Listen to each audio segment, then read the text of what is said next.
Working on a sheet today of 11 by 14, basically a quarter size of a full sheet.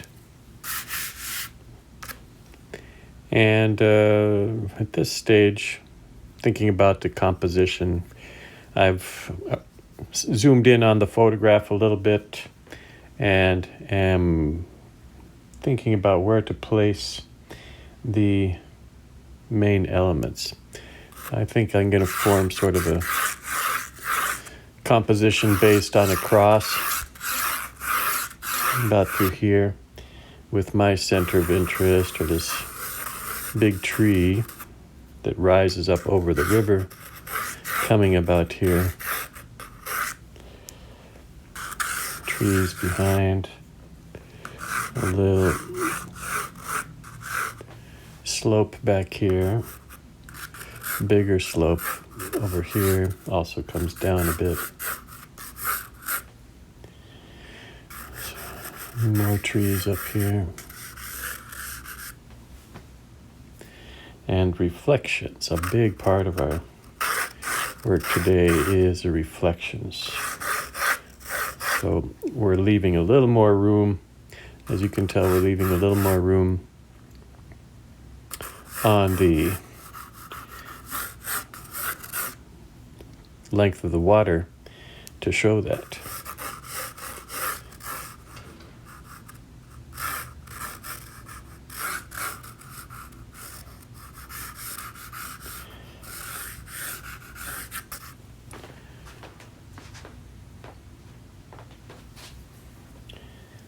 This image was taken recently. We had a bit of a snowstorm in December. Not a lot. Not our usual amount. So everybody, especially me, is kind of missing the snow this year. Winter's not over, but hopefully we'll get some more of that white stuff before it's all said and done. And I'm making an edit here because I want to show, a lot of the reflections. So the bank here, I'm putting a little bit of the near bank in to kind of close off this corner. Make us aware that we're looking more at a stream than a lake or some large body of water, more of a bit of a stream.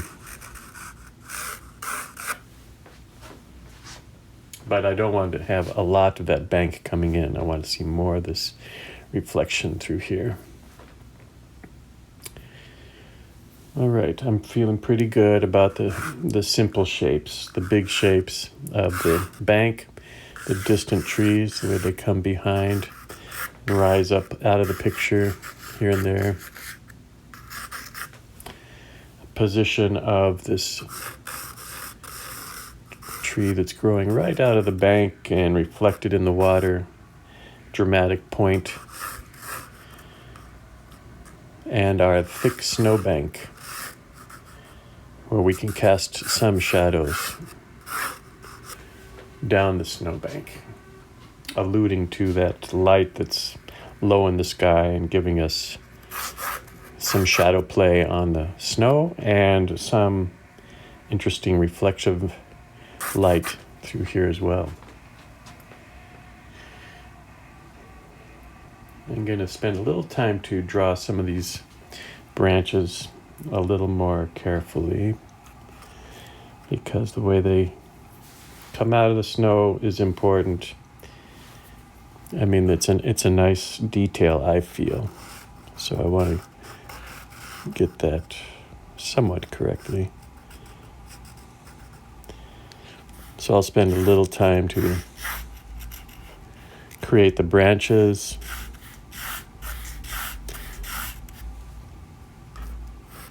Of my major tree.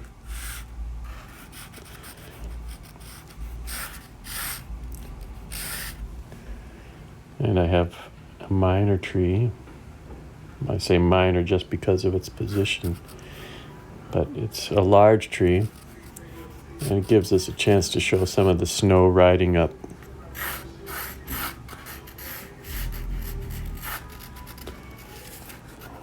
what are you doing? Back up here. He's getting a little anxious. He hasn't had his morning meal of grubs and insects. And a little small tree here. Not big, but interesting. Mostly forest back here, beyond this bank, mostly forest. So we have, basically 3 trees we can key off, and their reflections, of course, important. Reflection of the snowbank, reflection of this small tree, and this large tree also helpful. It creates a bit of intimacy when we kind of bring in the trees and form a sort of movement overhead, this arcing movement. All right. Now it's time to invest in a color plan. Painting has a lot of cool tones with a few warm tones. Those cool tones fall as shadows across the snow. They kind of make up the majority of this gray that's beyond, and as well as the reflections in the water. That's our big mid-tone. We have some strong darks on our major trees and some along the near bank. And we have a lot of warm light coming down behind this tree, behind here, and of course across the water. So,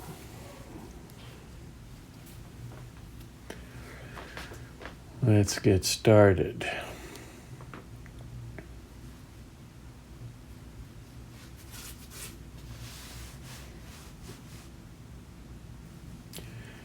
I'm going to start by placing the warm tone, I think, and create the big shapes of the water, create some of the glowing color that we see beyond the trees. I'll follow that with the gray, the bluish gray, coolish gray, etc.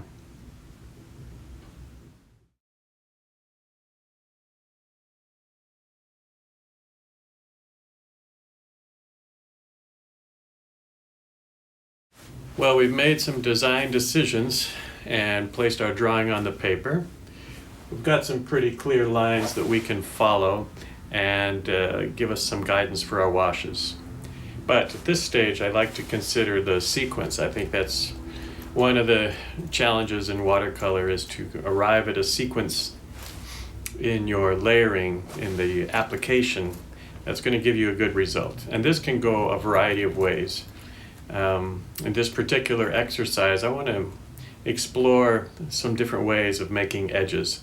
So what I'm thinking is beginning in the background with that kind of bit of yellow that's coming through the trees, and follow that with the wash of the background forest. While this is wet, I want to introduce some lines that are going to represent snow that has accumulated on a few of the branches that are close to us. So the timing has to be good with that. If I do it too soon, the effect will be lost. If I do it too late, nothing will register. So I've got to be mindful of the wash. For that reason, I'm going to take my time and divide that background into 2 passages so that I can control the application a little easier. After that, I'm going to follow by placing a pale wash on the snow, and while that's wet, apply a strong shadow color so that we see the shadows moving across the snow. I want to take advantage of the wet nature of the paper and create soft edges, soft rich edges for that feeling of the snow. And then in the water, but the water could be done a number of ways. We could do dry reflections where we let the underpainting dry and then paint dark reflections on top of that using dry technique. We can also do it wet. And I think I'm going to do it with a wet reflection, and here and there I'm going to leave a few dry streaks to kind of describe the surface of the water. So that's going to be my approach to the sequence in this painting. Good to have some sort of plan. Even if it doesn't come out the way that you want it, at least you have a direction to head. And maybe something will happen along the way that ends up being sort of a gem. So let's have a go.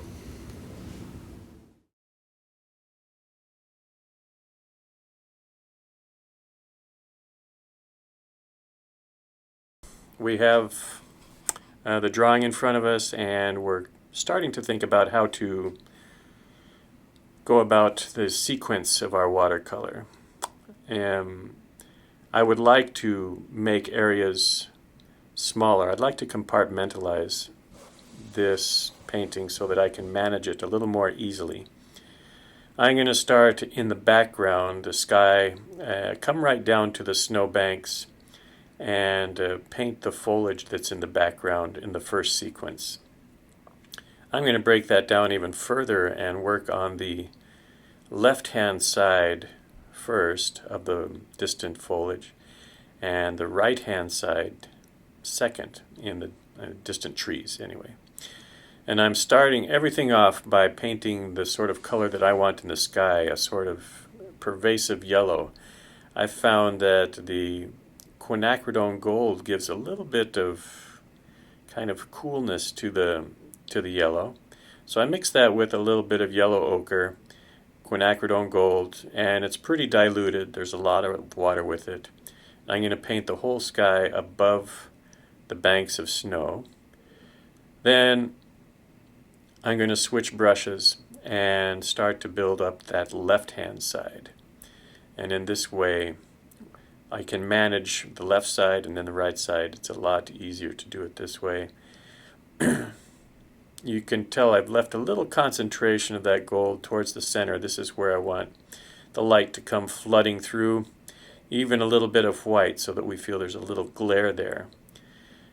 The wash is quite wet. I haven't really waited any amount of time. I'm mixing up that gray that I want to use, a cool gray with a bit of lavender, a bit of Payne's gray, and some cobalt blue, and I make a mark. I look at this mark to see how it drifts. Does it go downhill fast? Is it spreading out a lot? If so, I feel I need to thicken it up. And I thicken it up just by adding more paint. In particular, the lavender gives it a little more body and doesn't let it drift as much. So I take my time and build up the thickness that I think I need, and then I go ahead and build up the shape that I want, this shape of distant trees with the soft top edge and some branches coming off the top, some trunks coming off the top, creating the shape that I want, bringing it right down to the bank of snow. And now I have this area that's quite wet. The yellow is coming through a little bit. There's a variation in the gray, a little darker on the left, a little bluer on the right. I want to affect it further, and I want to do it at this moment because it's between very wet and damp, and this is ideal. I can take a small brush and actually draw into this gray area, and just by leaving a little mark with that brush that has water, it creates a path, a light mark. It looks like it might be a birch tree or a branch with snow on it, and that's what I want. I want to get this feeling that yes, there's some branches in the back that have snow or perhaps a birch tree, and in this way create some depth to the distant trees. So the timing aspect is what's important in this particular wash. It is important to have a pretty strong dark here, otherwise it won't even register. So this strong dark followed by this very small brush with a little bit of water gives me the opportunity to pull out a line like this. And I'll make a few more marks, and I'll even throw some water, splash some water on it to just get some random feeling to the background. And this is what I mean by compartmentalizing. I can work in this small section very comfortably until it's at a condition or a stage that I like. And then it's a matter of repeating it on the right-hand side, not just repeating that shape exactly, but I want these trees to feel a little closer on the right-hand side. So I'm going to go a little darker. They're going to go off the top of the page. There's going to be some gaps in the trees. So all these thoughts are kind of going into my preparation for this side. I've gone back to my big brush, building up the paint again, a little thicker, and I'm going to start to build up this area in the same manner using the side of the brush, and then let some of the yellow come through as though we're seeing breaks in the trees. That's what I'd like in this particular section.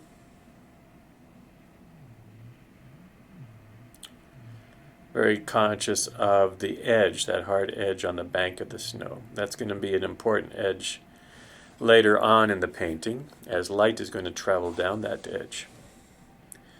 So notice how I'm building up the trees, going right off the top of the page, getting a little thicker, a little bluer now. And look at those nice marks.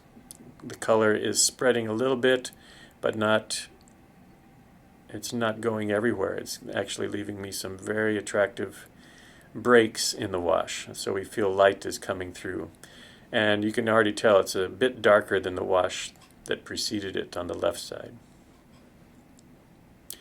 So this is ideal. It really feels natural. The breaks are staggered, look good. There's some combination of edges, some soft and hard edges because the wash was a little bit dry. It's quite wet right now, so I want to work into this wash the same way with that small brush, just carrying water and let water do its thing. All I have to do is put a line there and it's going to work for me. It's going to pull up some of that color, give me the feeling of a tree that's forward, that's coming forward or has some snow on it. So that makes that makes it easier. And I continue to watch and think about, what sort of marks I want here. I don't want to do too much because I'm actually really enjoying this part. So I'm going to move on.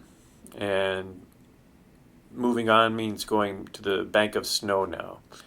The bank of snow does have some shadows playing across it, both left and right side. My thought here is to do some work on the left side to feel the shadows kind of running up the side, the left bank over there. And a little different approach on the right side. I'd like to get some hard edges, and so I'm going to actually kind of save that section for a little while, but we'll go ahead and deal with the section that's on the left side. Again, we're kind of compartmentalizing, making our job a lot easier by managing these smaller sections. This is a great strategy if your palette is limited, if you're working with a few colors. It's really easy to create a sort of fluidness between the passages. They seem to be connecting in a natural way. You can tell that already in the gray forest that's behind the snowbanks. It seems to just be connected. The blue that I'm mixing, it's got a more cobalt to it and more lavender, so it's actually a brighter blue, a blue that has a higher chroma, as we say. And again, I'm trying to create the thickness that's going to give me the result that I want, which is a little bit of darkness there, and I don't want it to move around too much. So that left bank is done, and I'm just going to apply a yellow ochre and a little bit of that quinacre, very light with a lot of water, to this snowbank, and we're going to move on.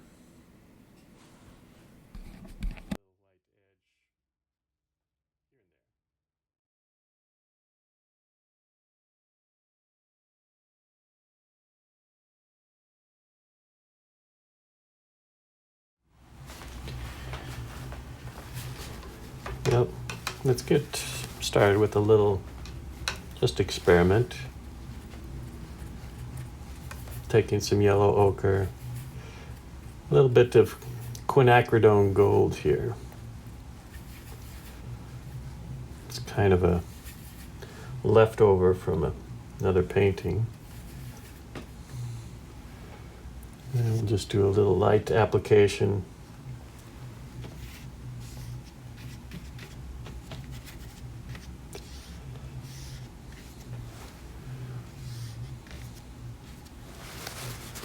I'm going to take a small brush and work some of the gray that I anticipate using, which will be made up of some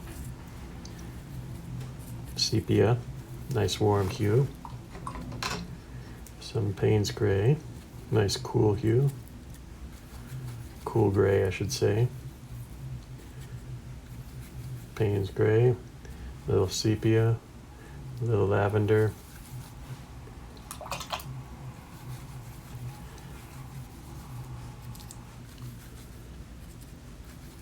but what I'm looking for is a thickness.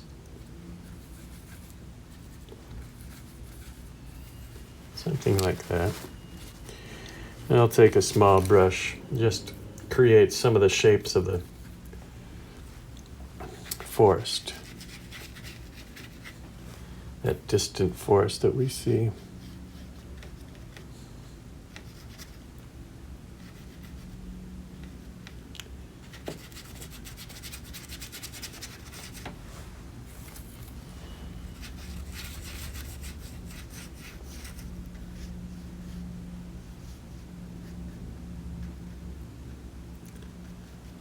So I'm getting some soft edges there. I think I'd like it to be a little darker.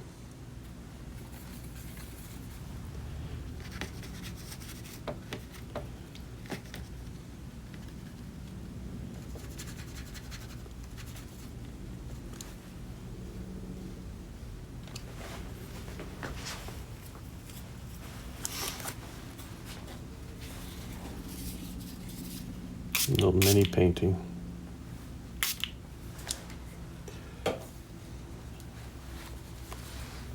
Maybe a little more blue.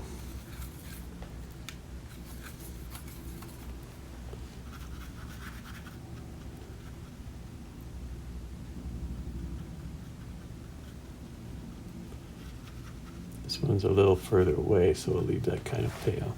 And we're going to let our willow climb up through there.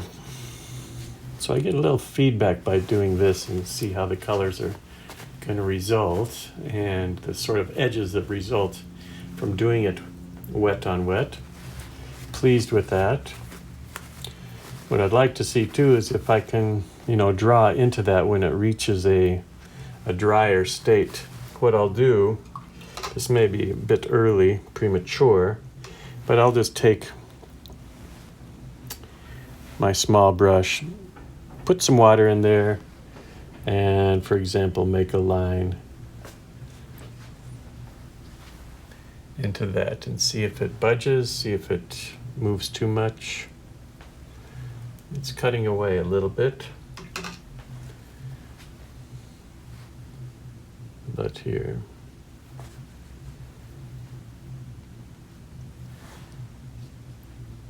I'm drawing into this area basically.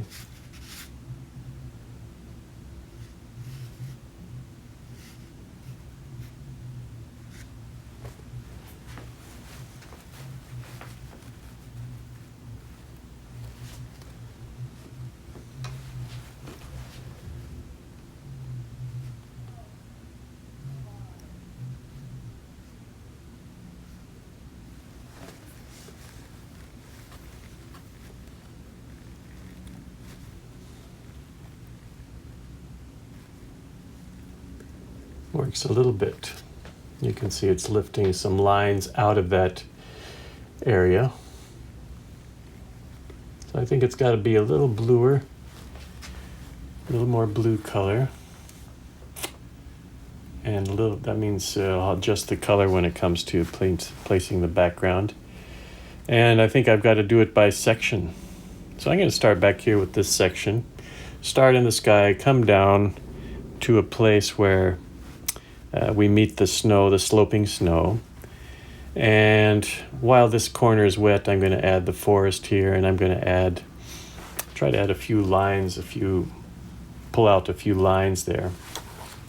So let's see what happens. Need the right size brush for this. I think I can use this one okay. I don't want to soak it too much. One way to control that bumpiness of the paper is to use less water. So a flat brush covers a pretty wide area, but uses much less water to do so. So you don't get this soaking wet quality.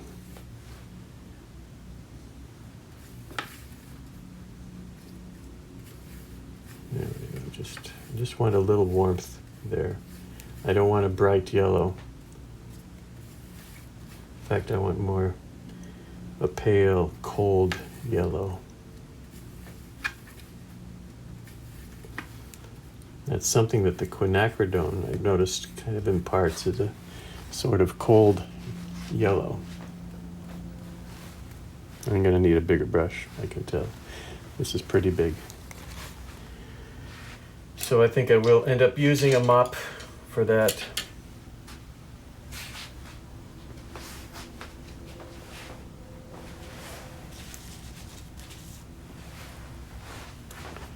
This medium-sized mop brush.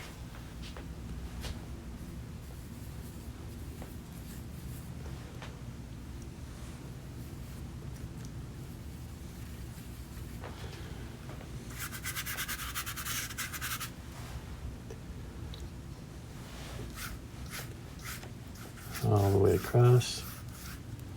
I want there to be a continuity. So even though I'm going to work one section at a time, I want there to be a continuity. So I'm going a little paler side to side and through the middle here. Yeah, a little more color.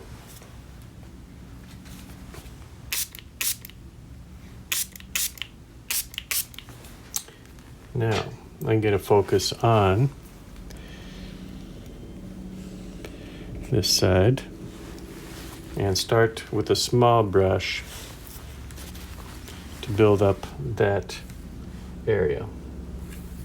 So I have a nice gray here, but I'm going to add a little bit of that Payne's gray, a little more Payne's gray, and a little of the lavender.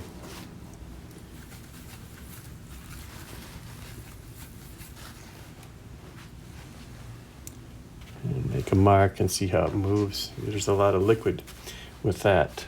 So let's thicken it up a bit.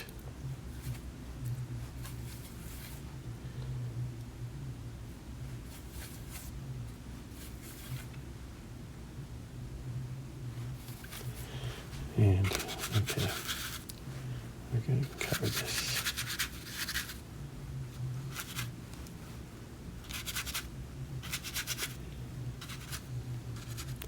All the way down to this part, which is our far shore, right over this tree, yes. Let's have a look at that.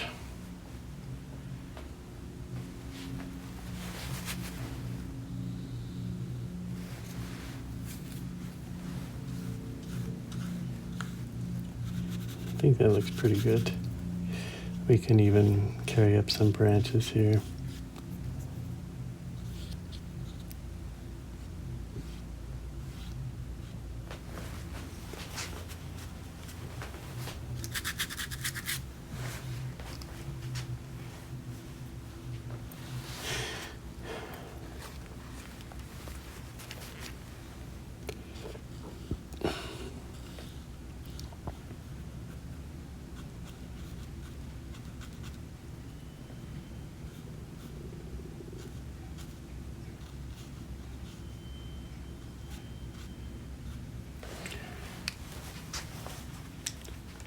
So I see it's very shiny. So I want to keep that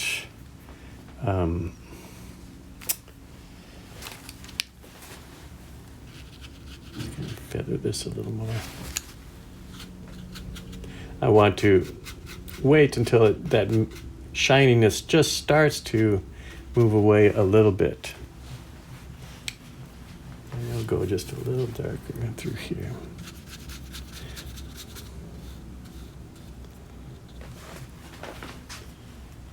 Let's try one through here, a branch through here. So we're going to take, we could use just water. I'm going to try a little bit of blue mixed with that water. It's a little bright. I'm going to try a little bit of that. But almost all water.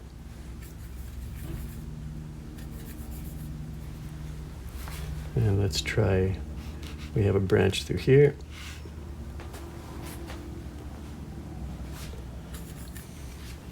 We have a branch through here as well.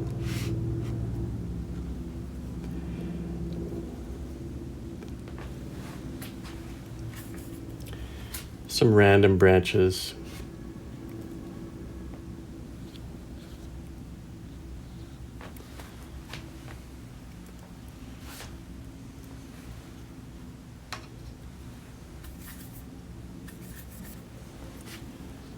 Kind of a major branch through here.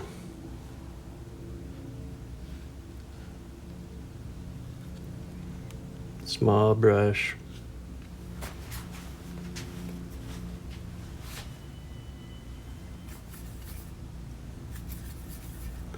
You see what I'm doing a section at a time. I get a little more control that way.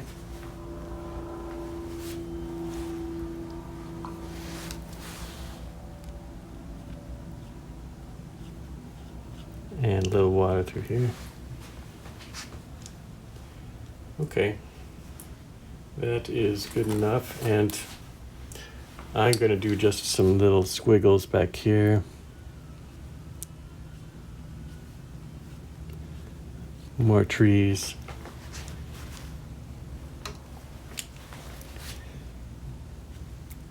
So you remember we kind of practiced this technique last week.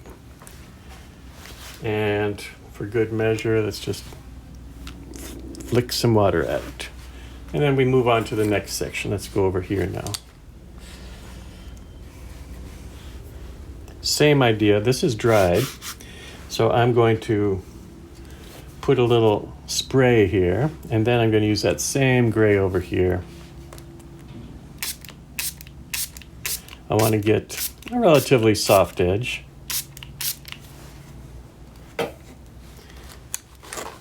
Mix up more of that juicy, delicious gray. A little bit of lavender there to thicken it up. And just start by, coming right down to the edge.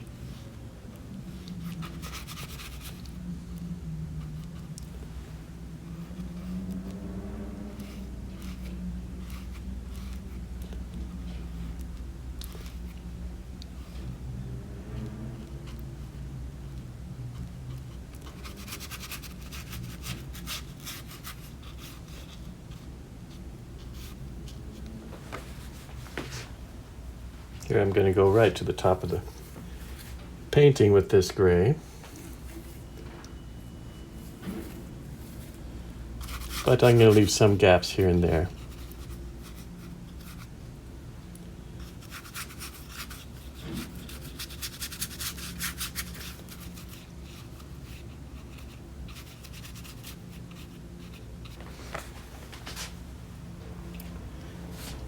This section is just slightly closer.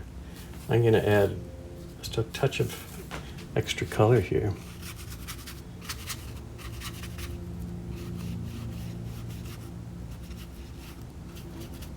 While it's wet, let it bleed.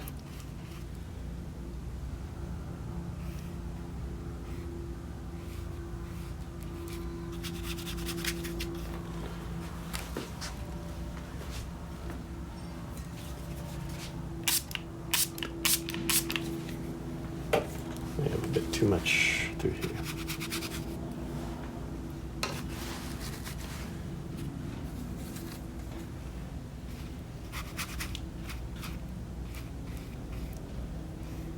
This is the slope up from our tree. Right?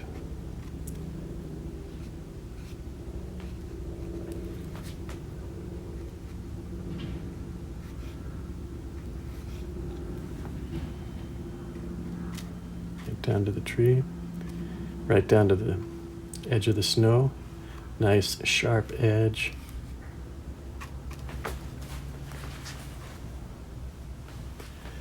It's going to be a little small. And now while this is wet, let's try that same sort of idea. We have a big tree on the edge here.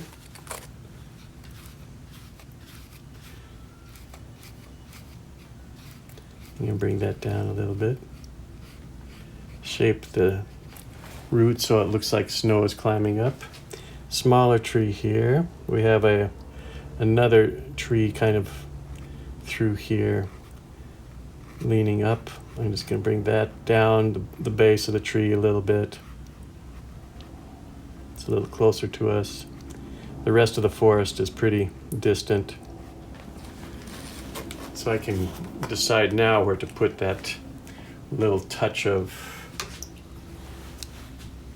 I'm going to take some of that lavender and a lot of water, small brush, and I'm going to draw into this a little bit. See how the color moves.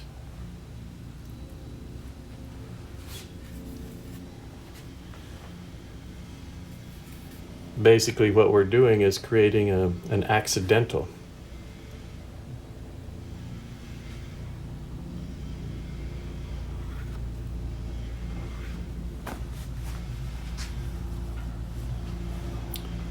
We want there to be some separation.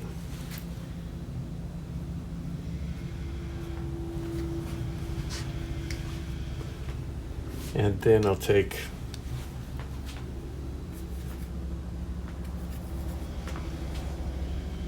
I think that'll be okay.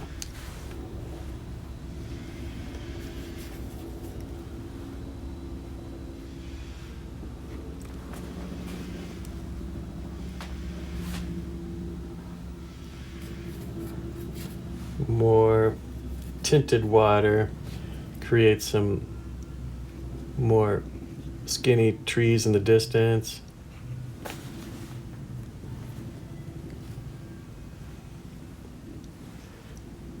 The effect doesn't reveal itself always right away. You have to be a little patient.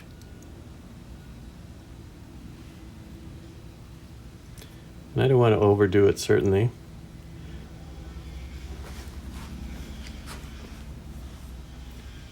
I think that'll be pretty good.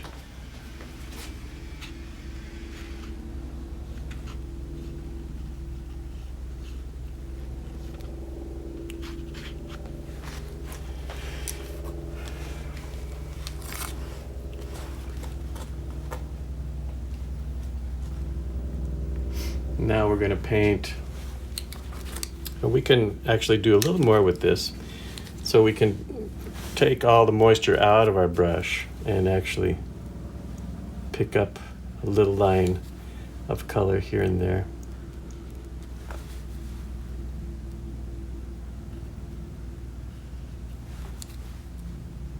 Where we made a mark.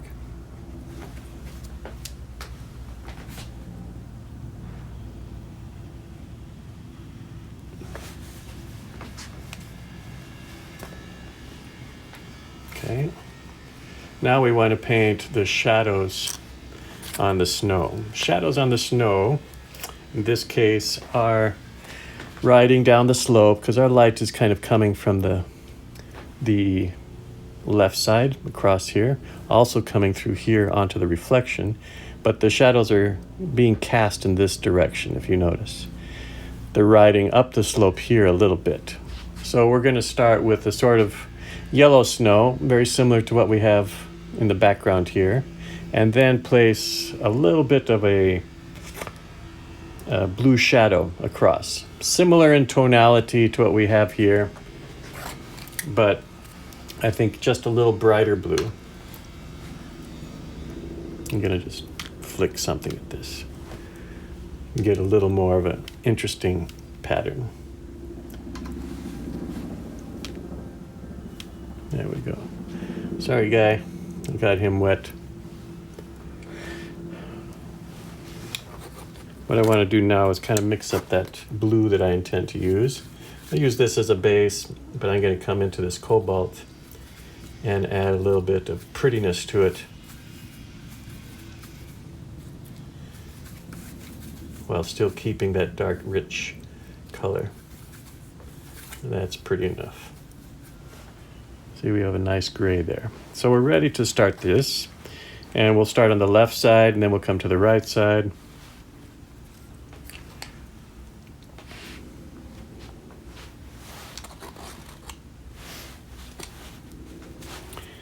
All right.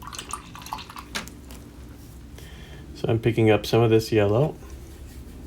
Very weak, but we need some warmth on that snow. Not too much of that quinacre, more yellow ochre. We need some warmth on that snow. So I'm coming right here. This side is dried pretty much. I'm just painting the bank as it's drawn back here.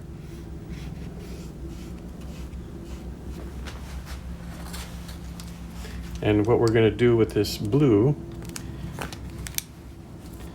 is to paint some marks climbing up.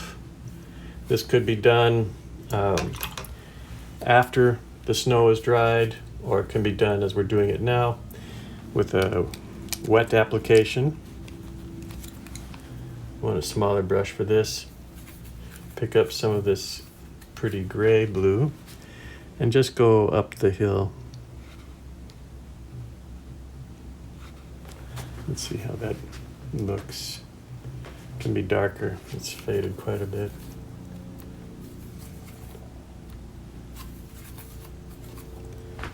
Try this. I think that's a little better.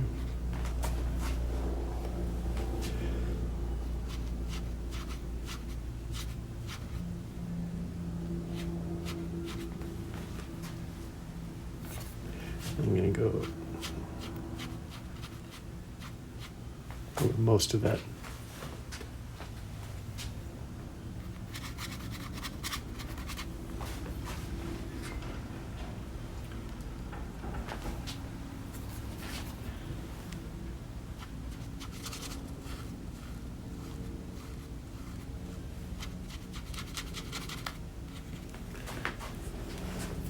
Something like that. And then let's try the same thing here. Maybe we opt for a little dry brush, a drier technique through here. So I'm just going to place a very light area of yellow across here.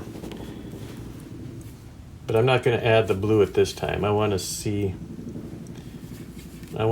try some harder edges, I think, on that. So I'll put down a little bit of yellow, pale yellow, almost nothing. Too dark.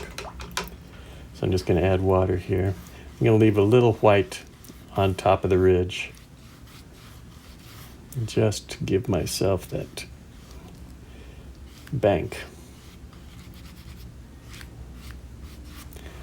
And I'm going to let that dry. Later on, I'm going to come back with the blue and paint shadows across.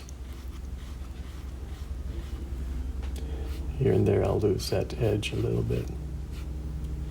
Keep a little white edge here and there.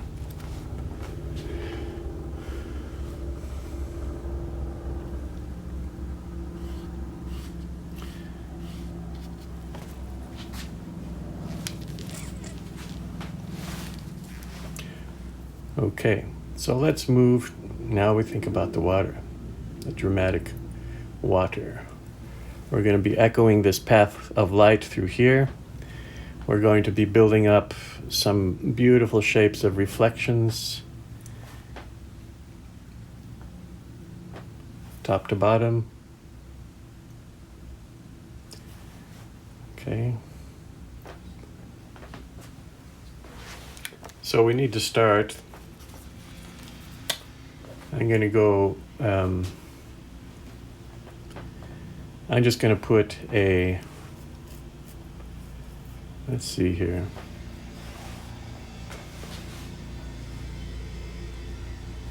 Maybe I'm going to account for this snow first.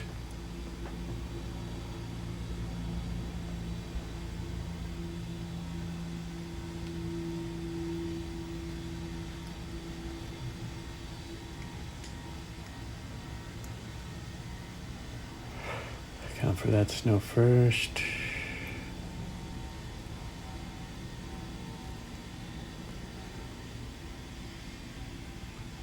Well, we can save that certainly.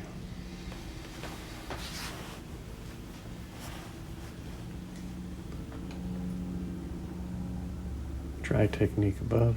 Yeah. Let's try using wet technique here. So to start, I'm going to mix up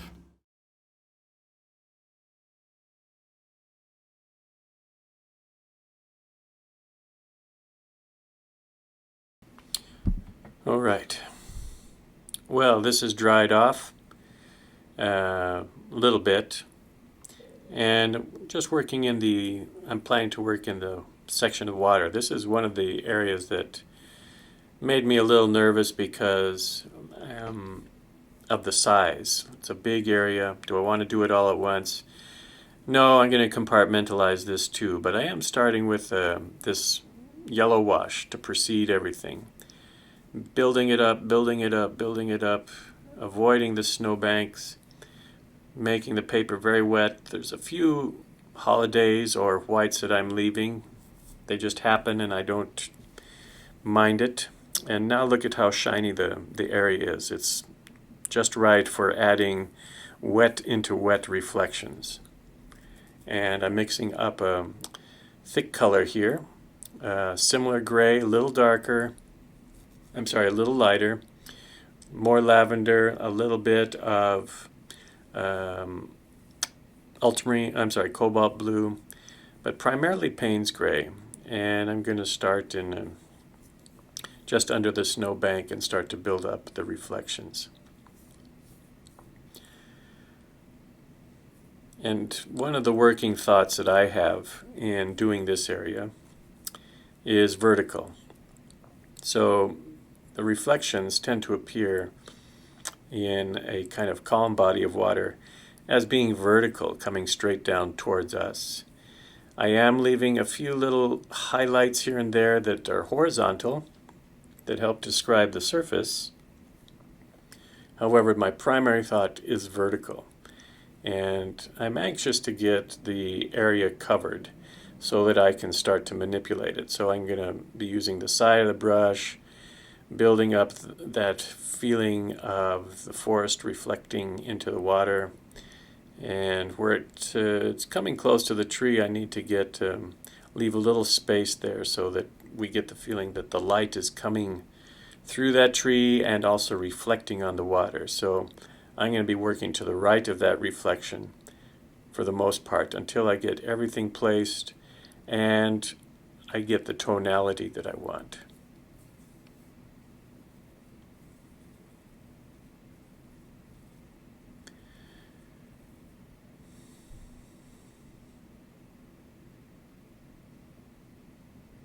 I am leaving a few gaps and holidays to suggest, breaks in the foliage as well, here and there, also of a vertical nature, and just kind of painting along. I'm not really watching the image so much. I'm just painting along and leaving a few spaces here and there in the wash.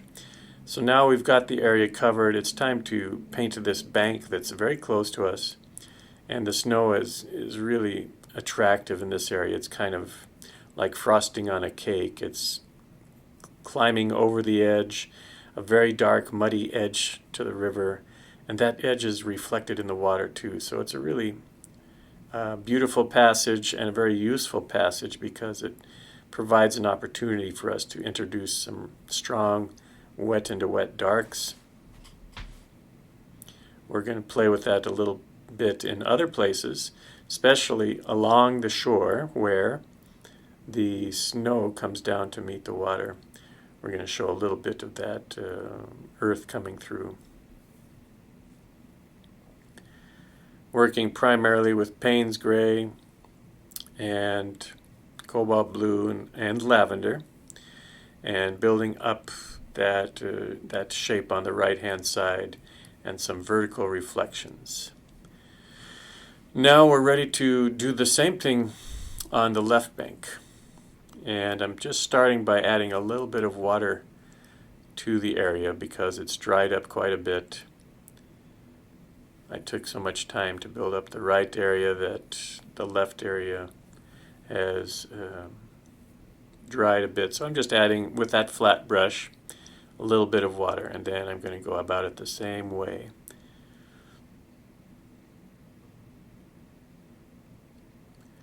I go back and forth between the side of the brush, the tip of the brush, and this sort of brush that has the long bristles is very good. It helps to, I can make a very wide mark, and the next instance I can make a very sharp pointed mark. That's why I like this brush.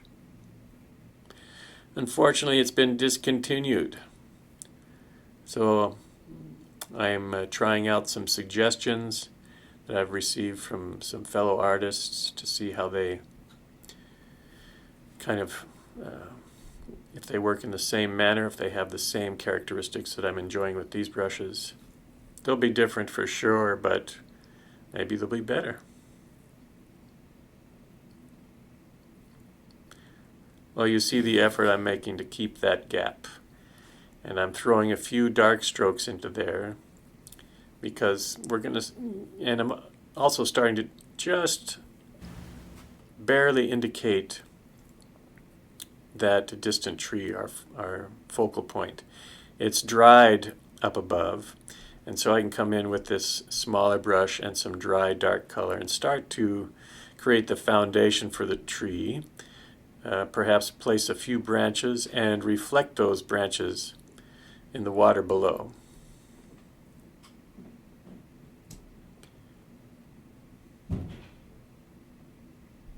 And those light lines that we made early on in the painting are serving as a guide. They represent now snow lying on a branch, and so I'm just painting the underside of the branch as I carry that dark higher in the painting and across the distant foliage. I want to get a few of these placed so that I can echo the reflections.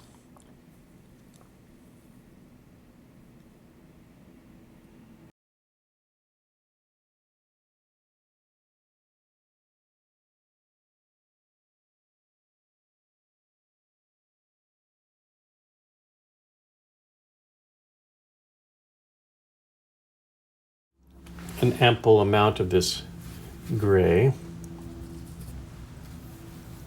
I want to change the gray slightly, but not a lot.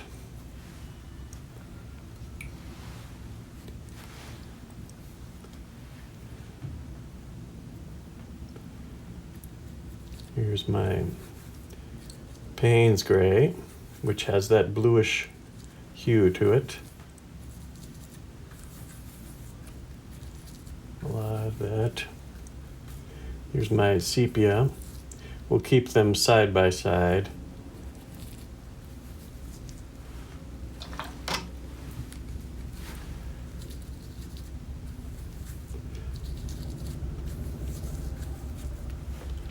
Good. And we're ready to go for this big shape. This is a challenge. So we'll start in the same manner with some of this light yellow coming down. And then we're going to paint our reflections, vertical reflections, capturing that light and adding a few darks near the shore. We won't reflect the branches just yet. I'm going to wait for that.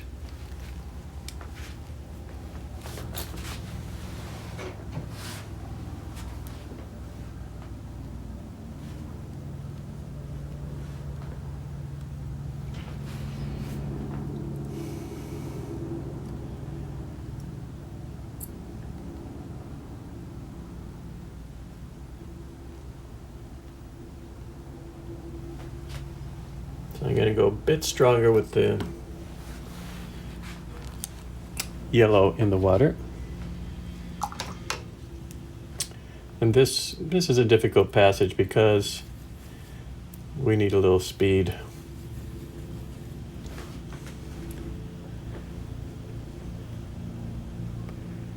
Right. I'll leave some little streaks here, all the way to the side.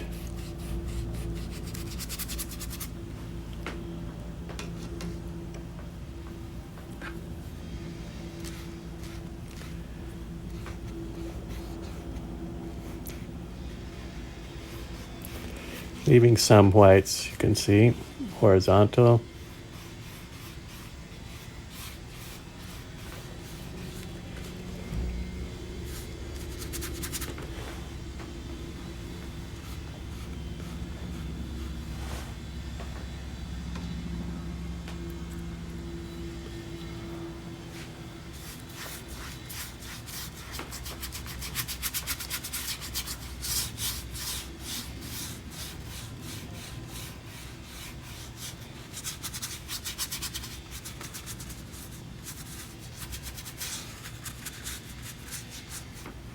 Just closing off this corner a little bit here.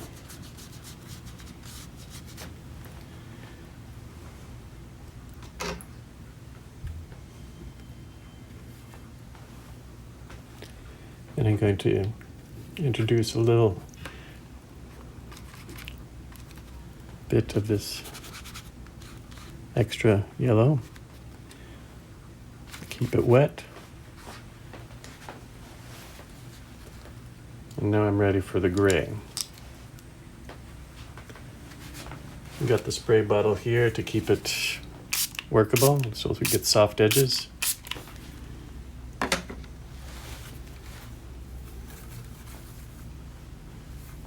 Just gonna flavor this with a little bit of warmth.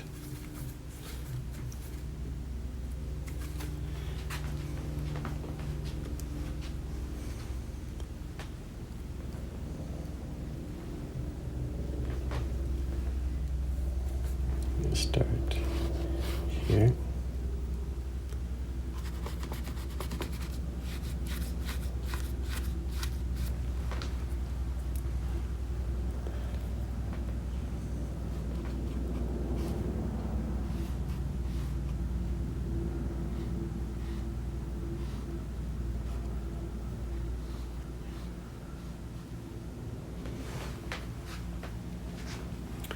I hope that it does go straight down. Here and there I'll be varying the temperature a little bit. Like here we'll use a little more of the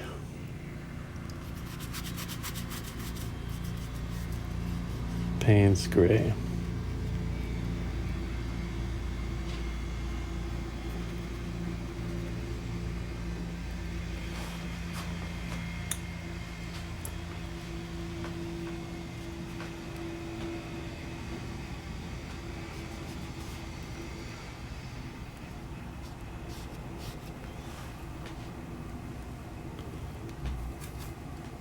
More of that Payne's gray.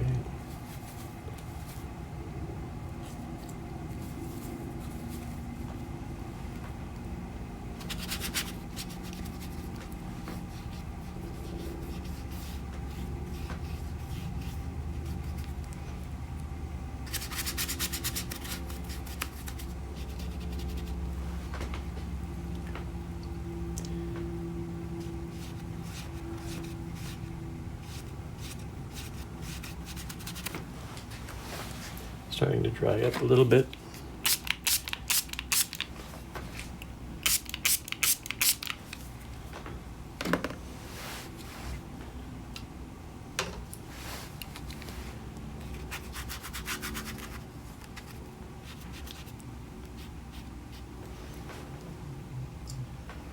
Good. Let's go over here.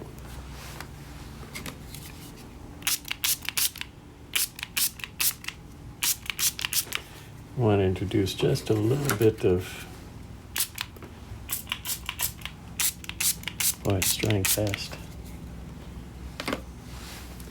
A little bit of lavender.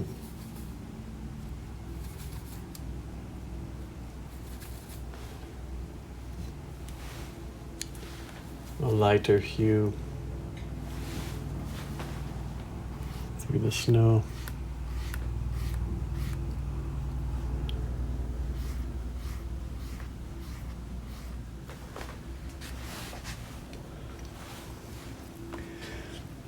And we have a nice cutaway edge. It's quite dark. I'm going to paint that now while it's wet too. I guess I'll work this side.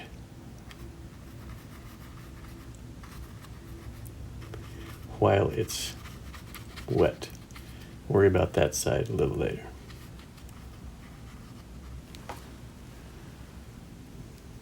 And we just feed it into that. The snow is kind of almost like icing on a cake. And then it just bleeds so beautifully down below. We'll draw a few. I don't want to go quite that dark, but I want a little darker.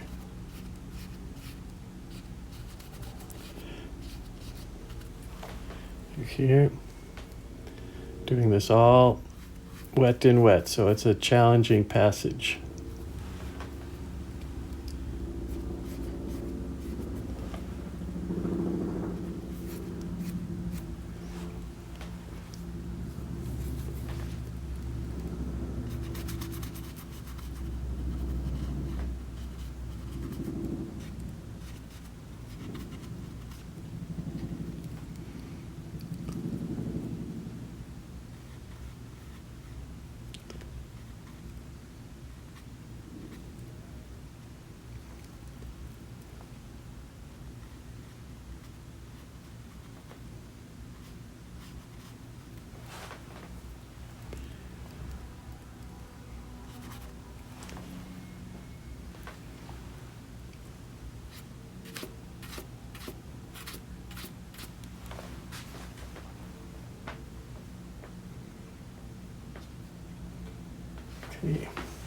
We can use some of that dark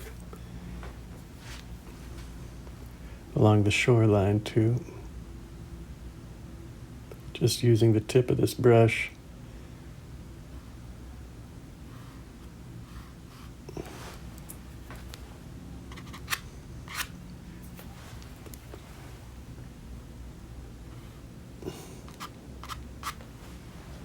Get that far ashore.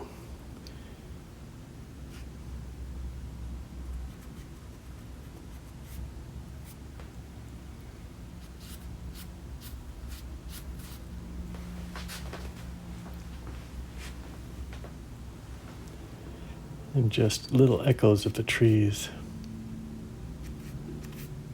painted in this wet area.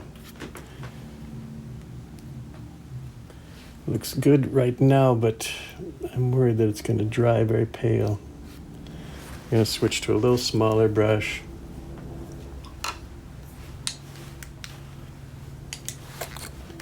Keep that wet.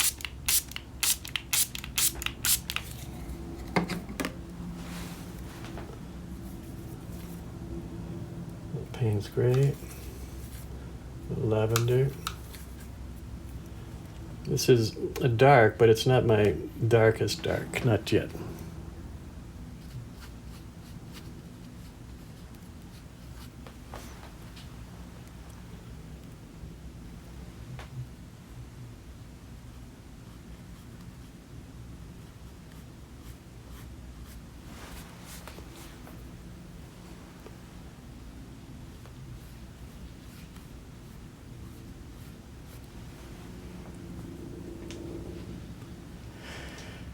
All right.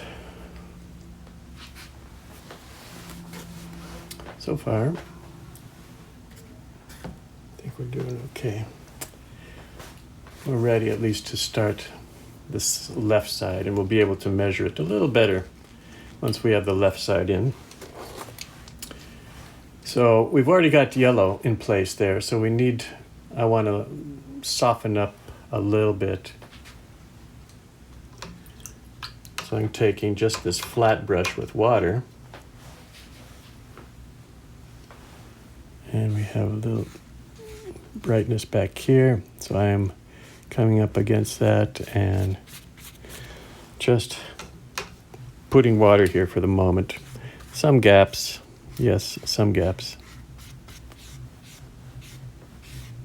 but mostly trying to get some water, have some wetness to this area. And then we can shape our reflection, much like we did in the graded wash last week. Oops, I wanted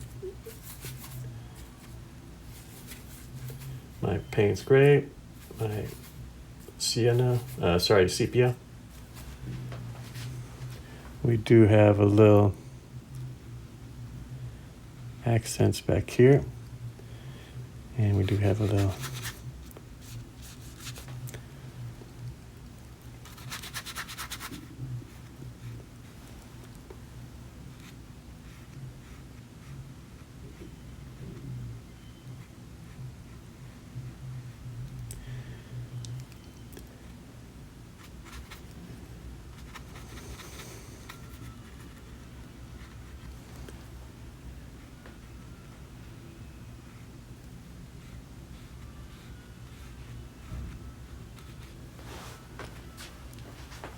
bit of an angle to this.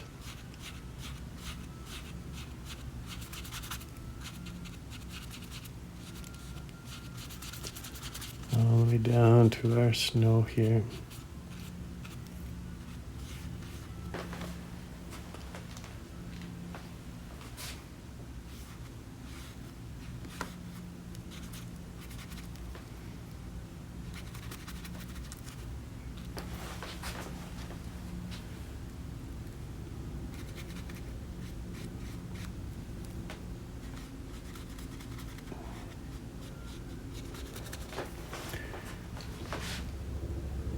Go with a little blue here.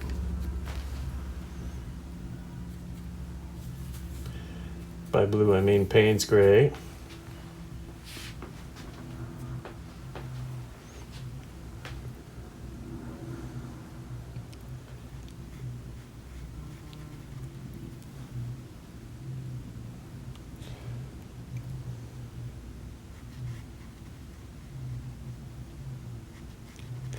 Coming to that center of interest.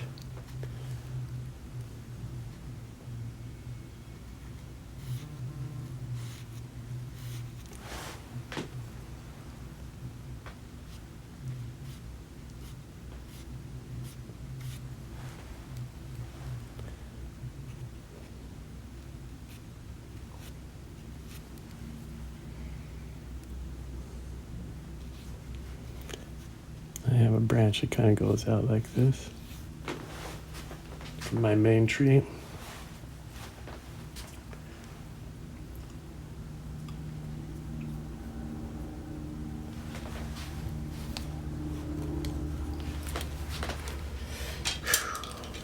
This is a marathon.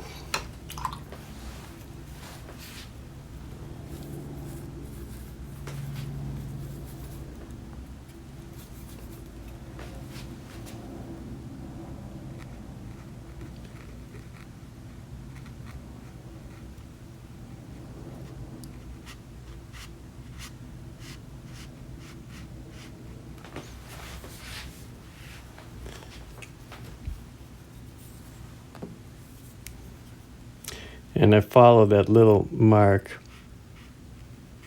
I'm not leaving the water yet. I just need to see a little of what I want to capture here. I don't need to be precise, but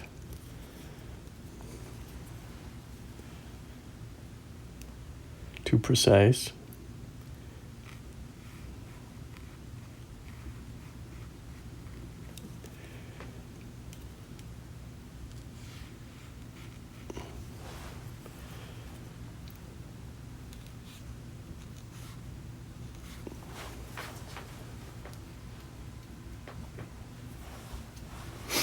Okay.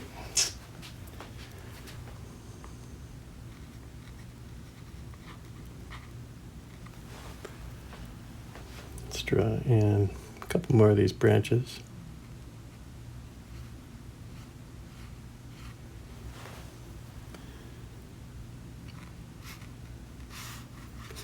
Got a little smaller brush to do this. Working with dry technique here.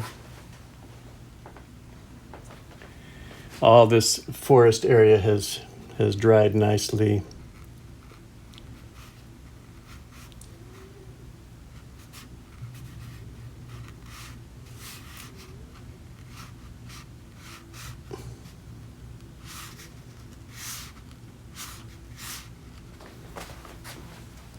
Allowing me to work with dry technique.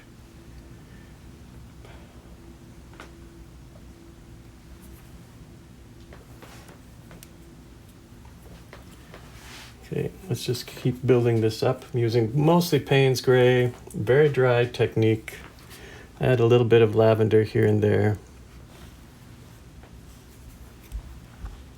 Very keen on capturing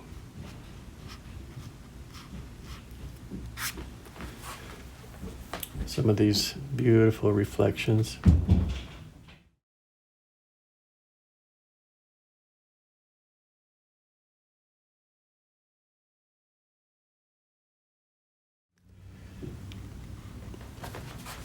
This is how it was at the Muddy River just a few weeks ago.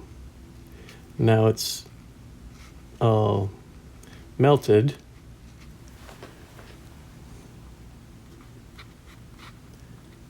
But still a very poetic feeling, no matter what the weather.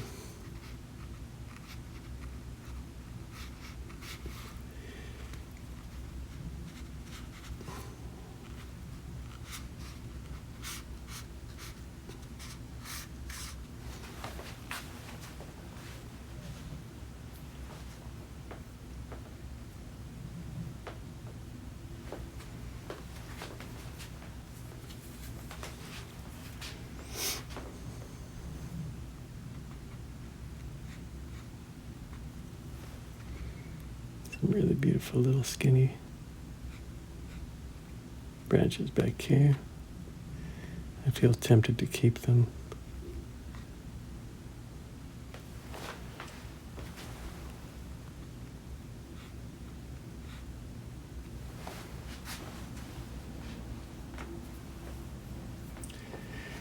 For now, we'll leave that opening. I'm not sure if it'll remain there forever.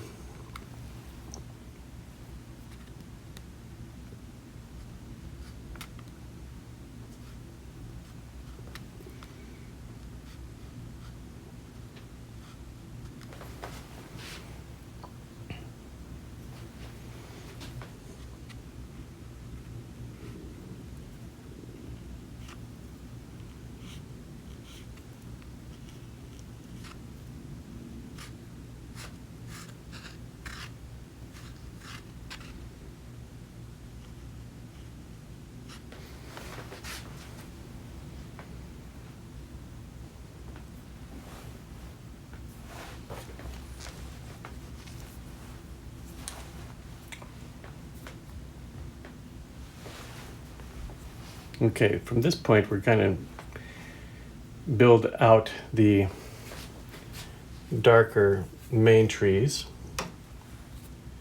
Let's do that a little bit. Need to see my image a little better.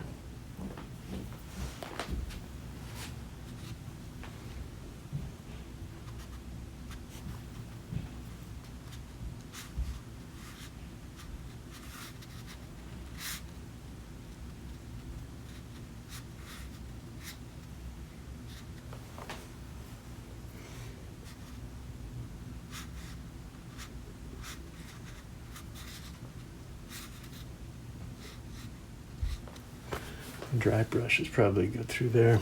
I'll wait until I have some pigment taken off of this brush.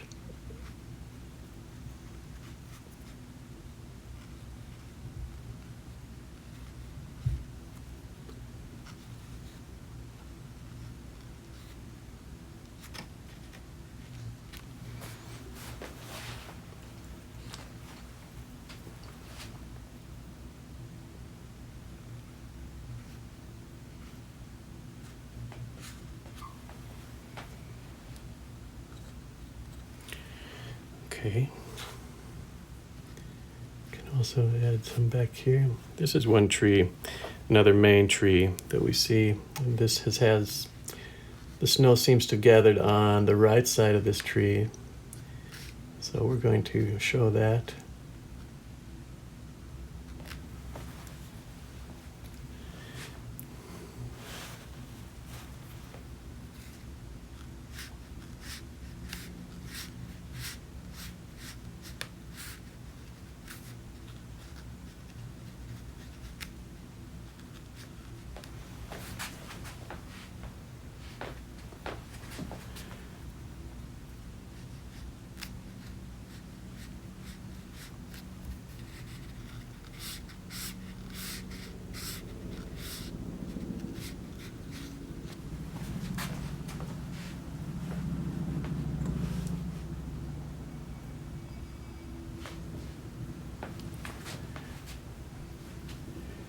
We can take a little dry brush here just as an experiment. A little more watered down. And scumble in a bit of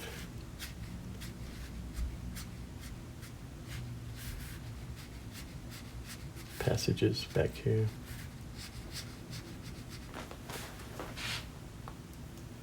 Make the forest feel a little deeper.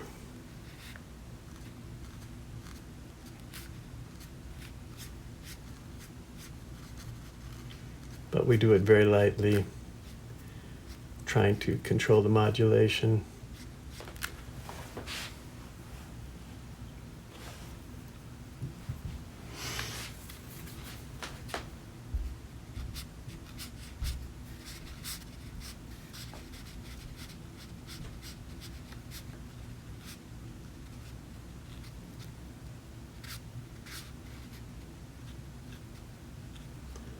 We do have a number of branches which move laterally as well. We'll try a few of those before we're finished. Right now we just kind of build up. This area back here could use a little dry brush.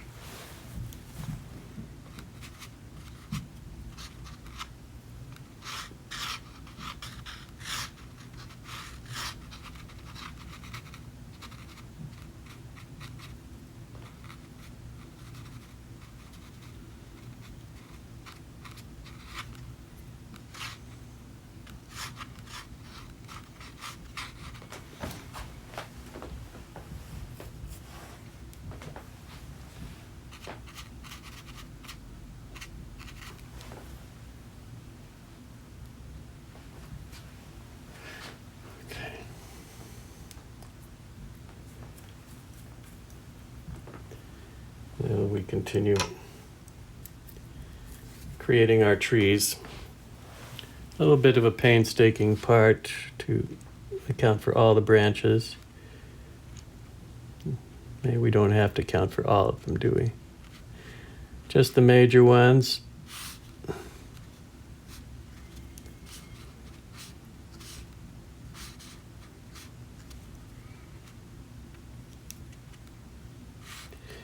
The major ones in the major trees.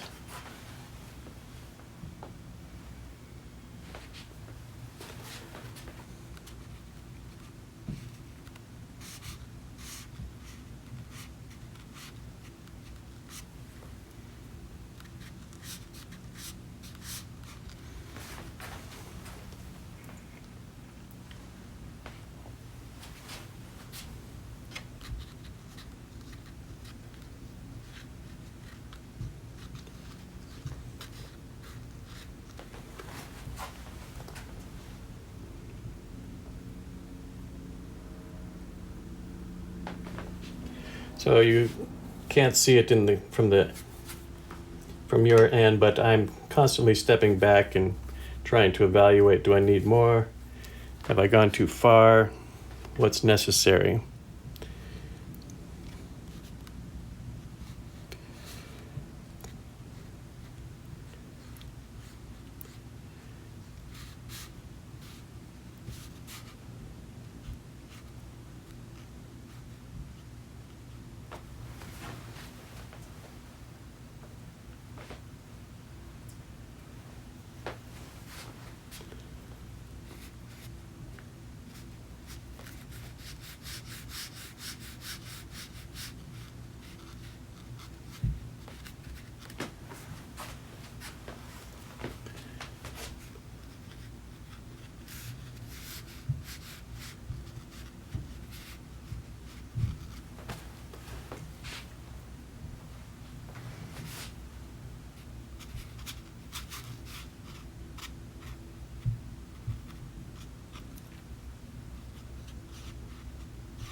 Putting a little bit of texture in the back there, trying to make it a little more interesting.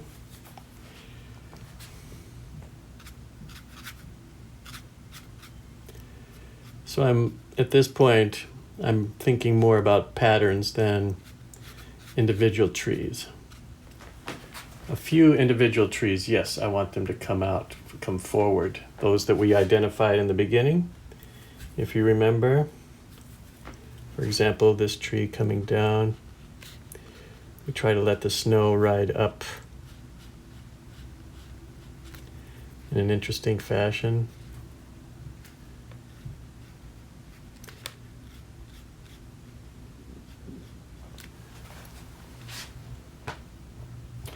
This tree, of course, hanging over the water.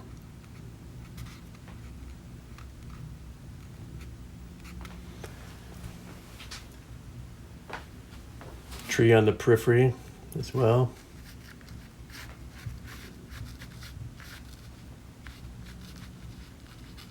Where the tree meets the snow, it's an important area. I would like to show the snow kind of riding up. That describes the thickness of the snow a little bit.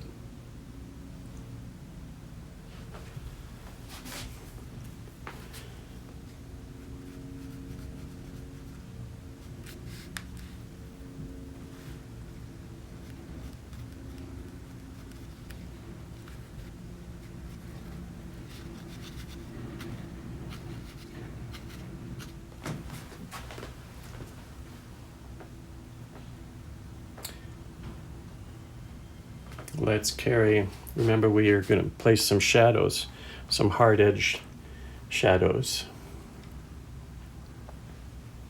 with a little bit of this blue across there. Are we ready to do that? I still feel like maybe I'm always going to feel that I can keep doing more. Because I see more,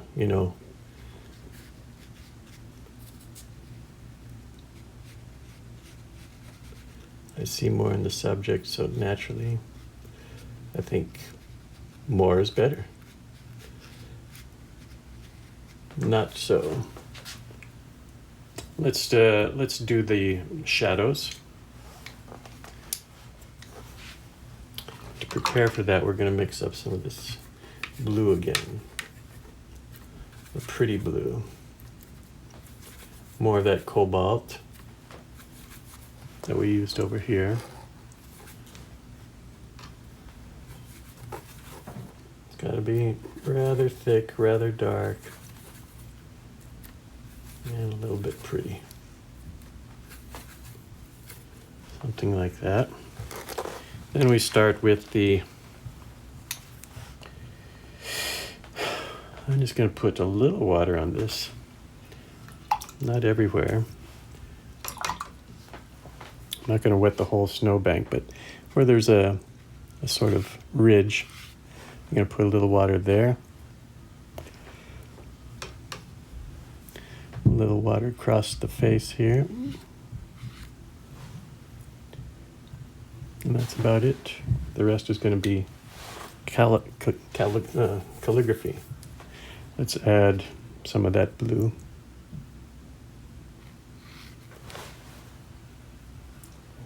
Looks a little dark, doesn't it?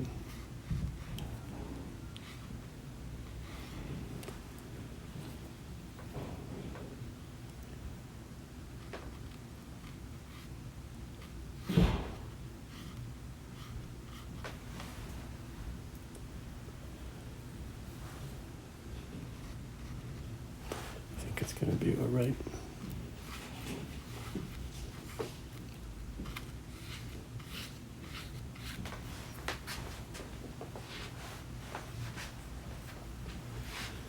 Feels a little dark. Chances are it's about right. It may be a little bright. It means too pure of a blue.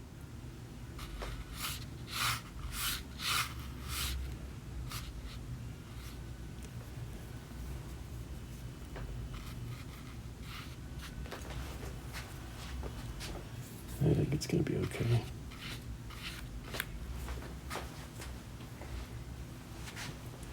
Let's put a little, I had the water here, but it's kind of moved away. Make that bank feel a little thicker.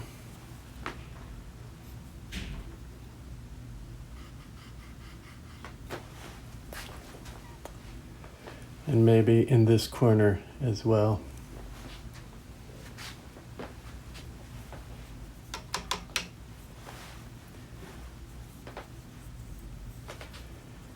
Start with a little yellow.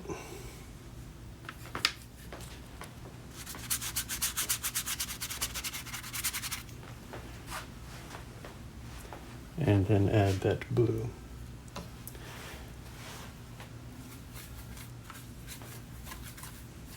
Everything is sort of guesstimation. Sure would be nice if it turned out perfectly, but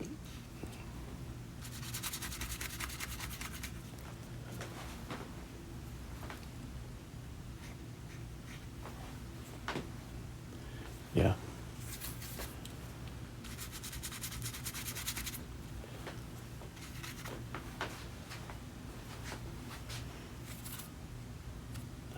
A little darker here.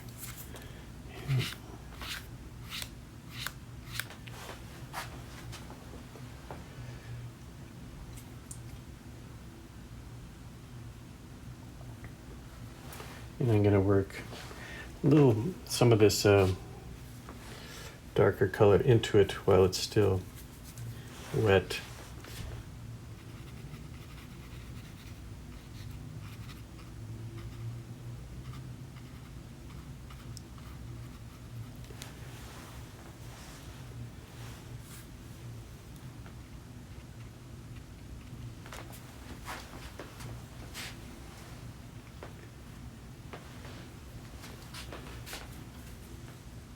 Paint's great.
Yeah.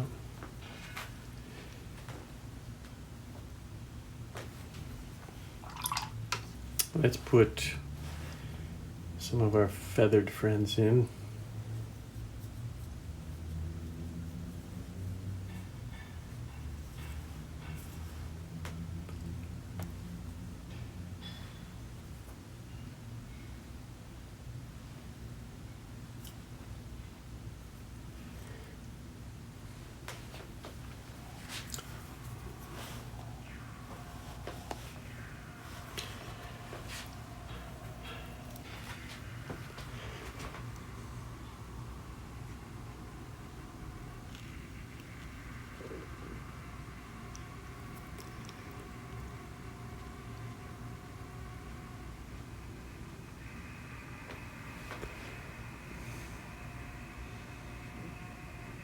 I'm just kind of picking up on visualizing a ducky through here.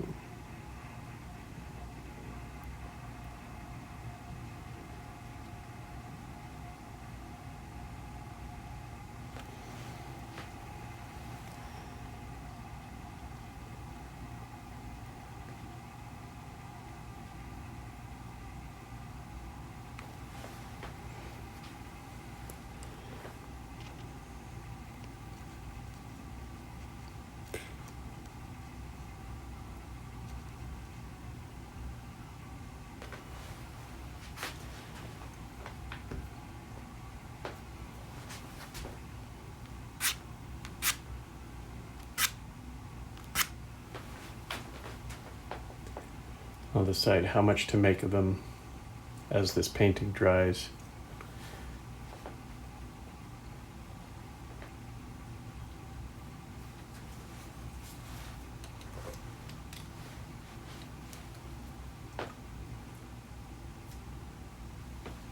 Let's finish up the branches.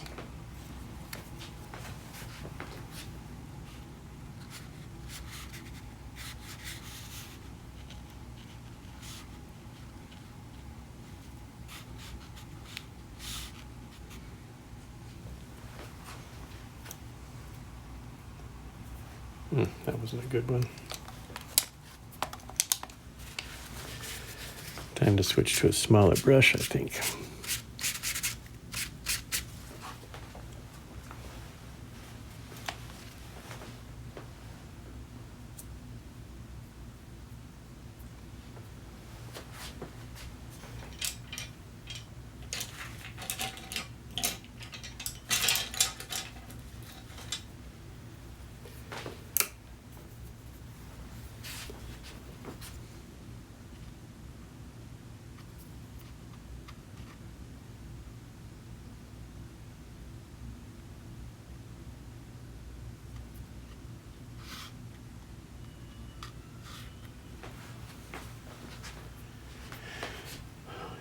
Fun details.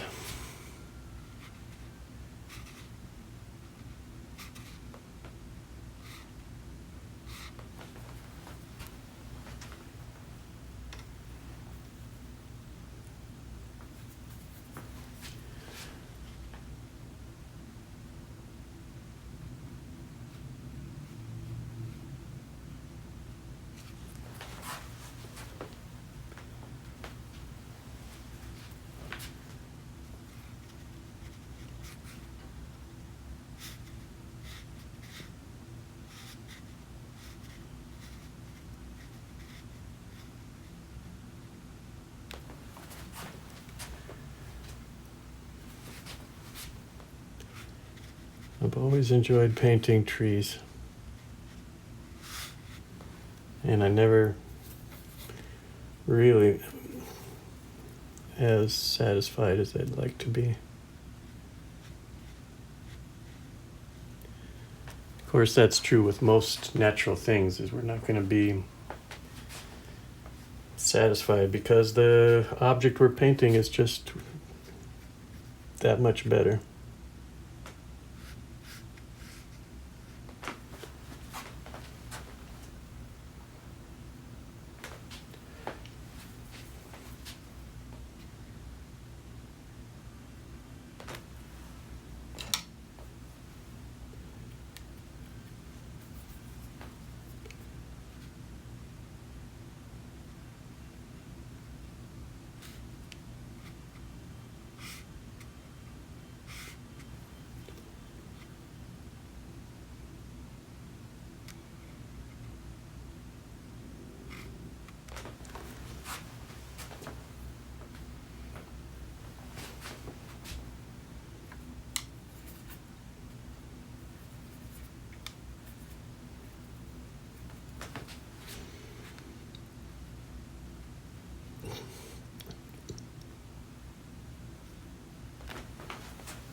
I might adjust this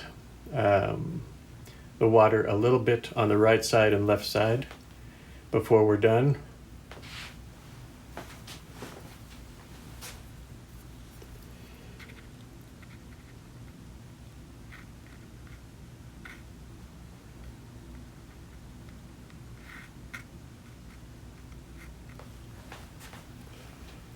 But I want to put a few fine marks here as well.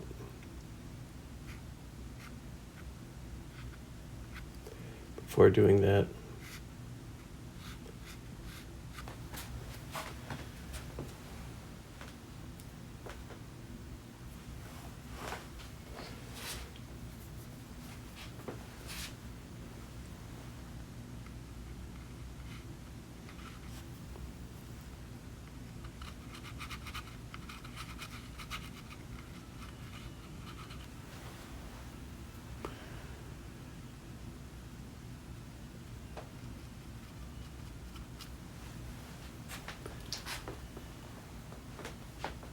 So we learned quite a few things here about painting snow, about reflections.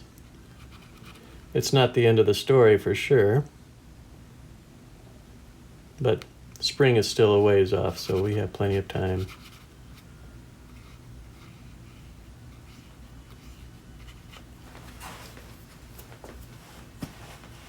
And we add those darks, boy, that light comes alive, doesn't it? Even in small bits. Just adding this little dark here or this dark here. These strong darks here. As the painting matures, the light becomes more and more beautiful.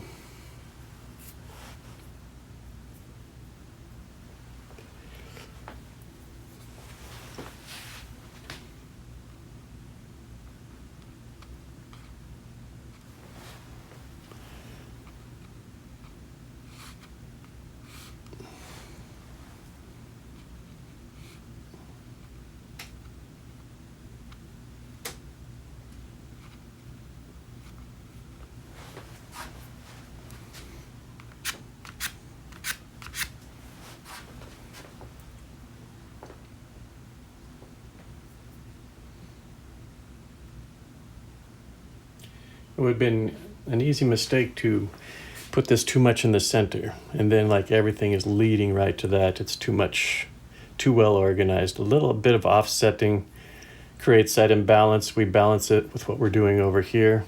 We're balancing along the center line, and back forward. So I feel we can get a little more forward feeling in the water, but I'm not going to do that just yet.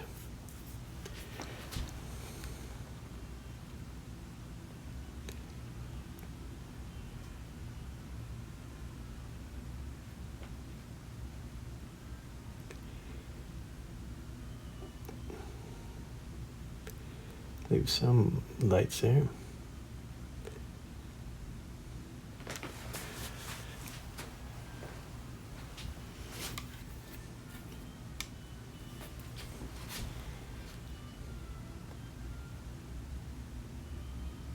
Very flat bottoms.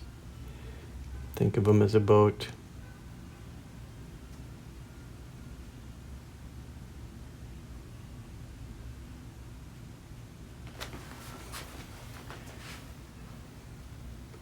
Three's a good number.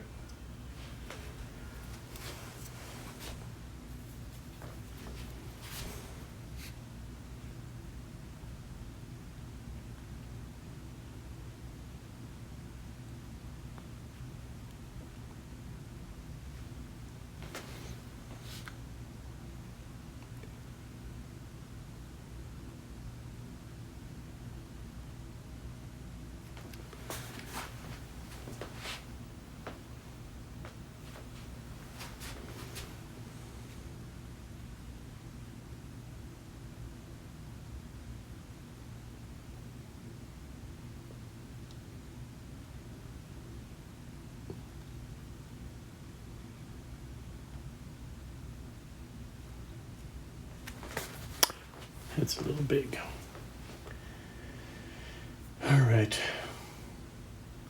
For now, let's leave it and let it sit, and then we'll look at it again in a few minutes. Maybe make an adjustment.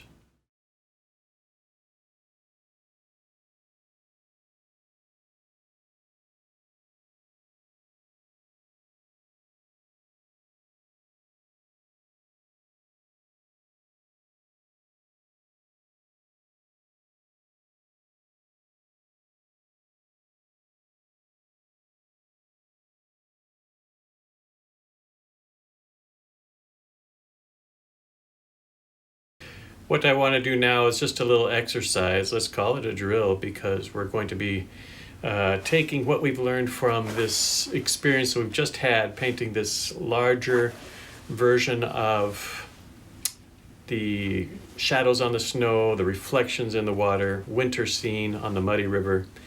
And we're going to do a quick performance of that on a smaller sheet and see what happens. I've enjoyed this experience in the past because as soon as I start to work on the smaller sheet, I feel a little more confident. I feel a little more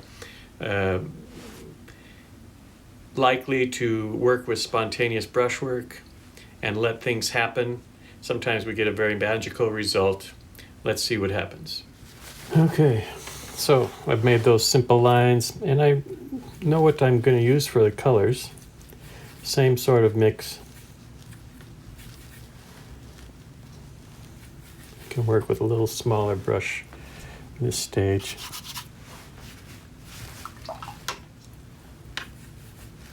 I just turned over a painting that didn't come out so well, and we'll kind of play with this a little bit.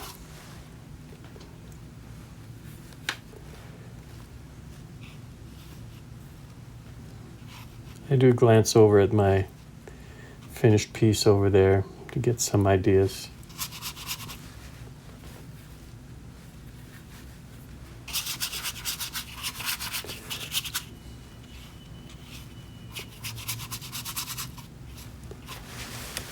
I want to keep that a little damp. Get the spray bottle handy. Then our blue-gray, using a bit of that lavender.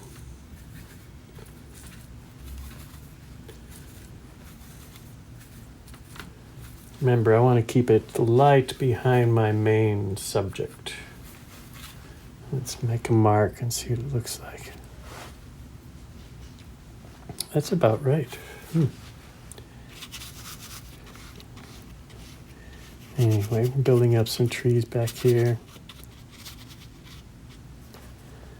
Coming right down to this edge here. Little light behind here.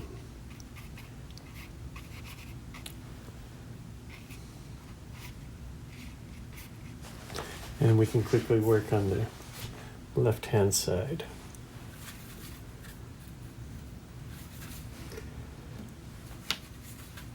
Gotta be careful when I go back to that water that I don't pick up too much.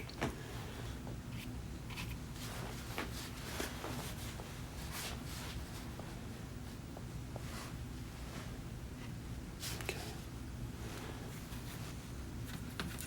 A little more of that lavender. Very attractive color, isn't it?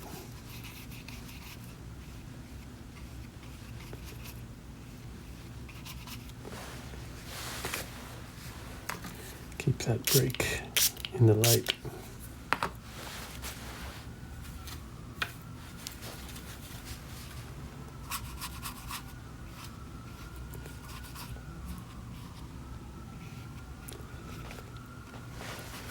Good.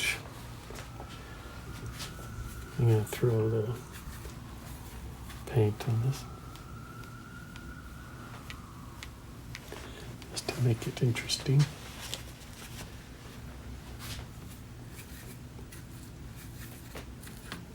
I don't want to work it too much. I want to keep it going. Make a little indication for some trees that are growing here. And I'm going to come right down to the water now.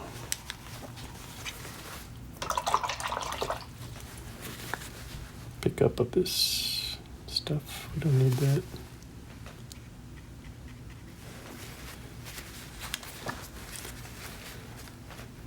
Before I move on, let's just take a little water and create some trees back here. Same method.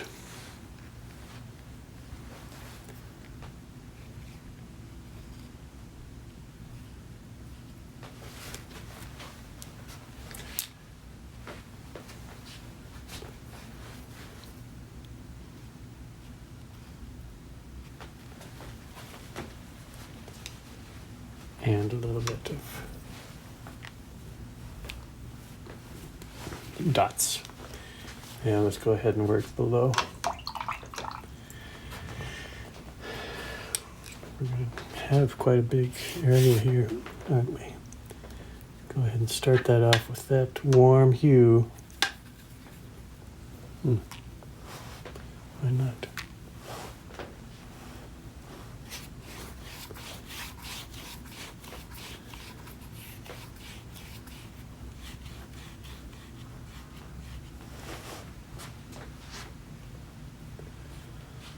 I'm going to leave the paper white just through here for the moment.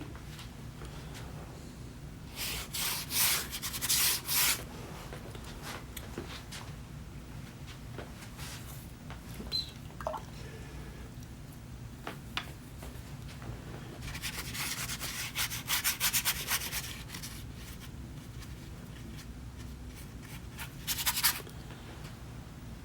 A little bit of that over here too.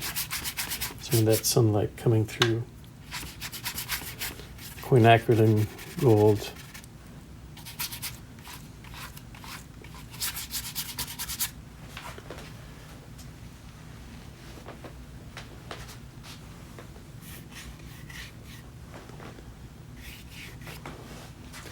Okay, I'm switching to a smaller brush now. I'm going to go a little darker in these reflections.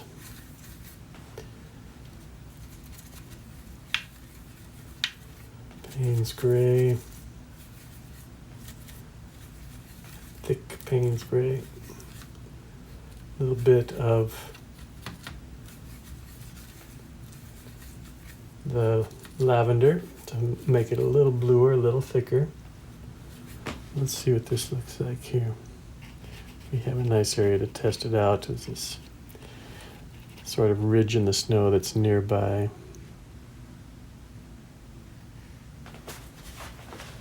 That looks pretty good. Yeah, keep that thick. That's my goal here, is keep it pretty thick. Because it's diluting as it comes down, right?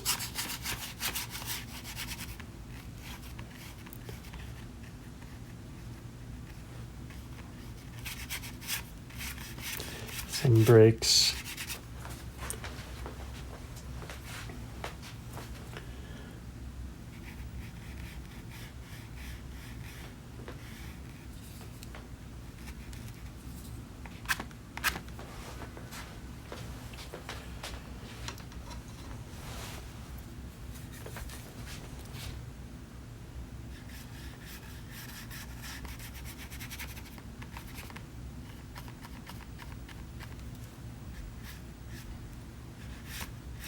Vertical always says reflection, so I'm going pretty strong with that vertical in this case.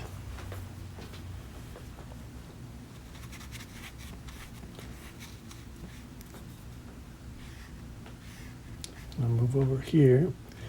I'm going to keep some light through here.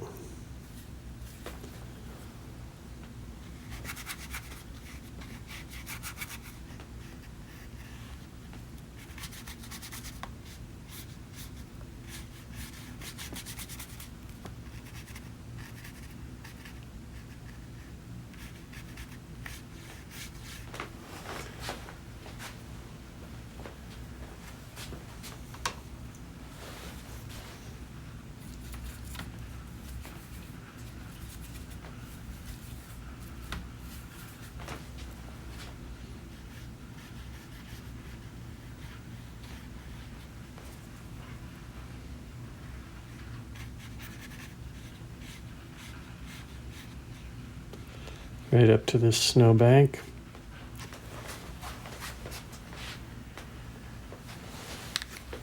And we'll use the water bottle to help us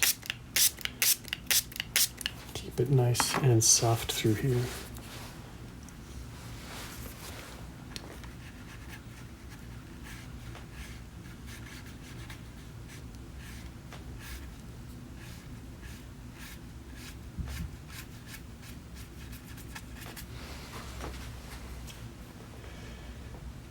All right, we need to see a little something from our tree at this point.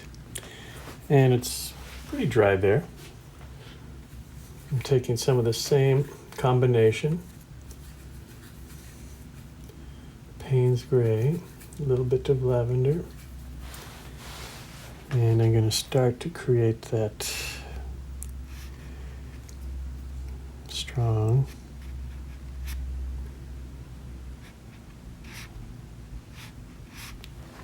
tree. And I'm watching that. It is bleeding a little bit.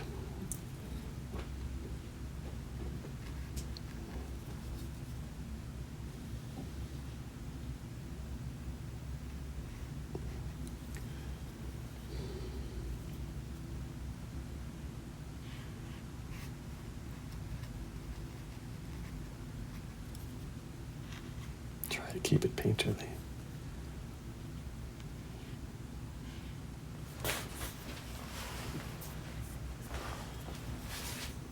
Put a little more blue with that.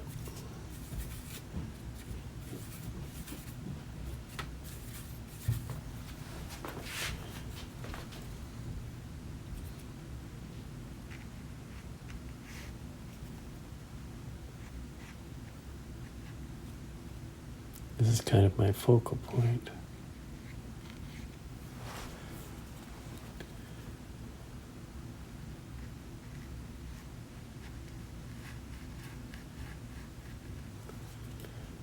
Let's echo this over here.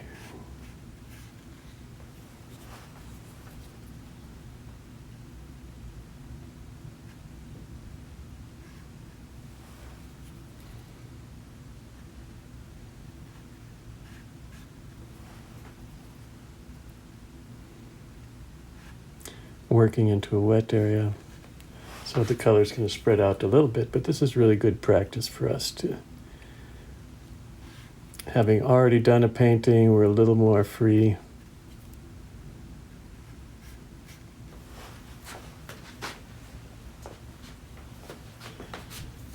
Very quick. We don't want to labor this one.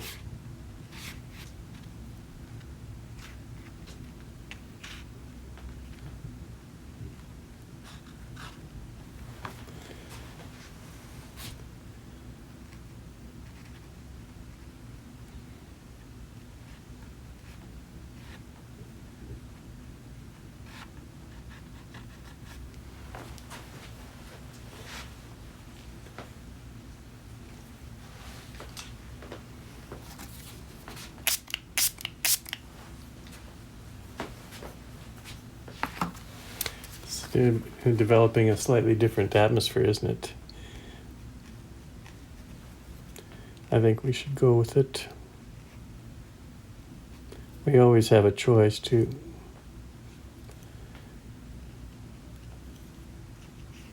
go with it or try to force it into another sort of painting, more like what we did here. Here I'm going to let it be a little more atmospheric above. I'm going to, well, I can add some of these.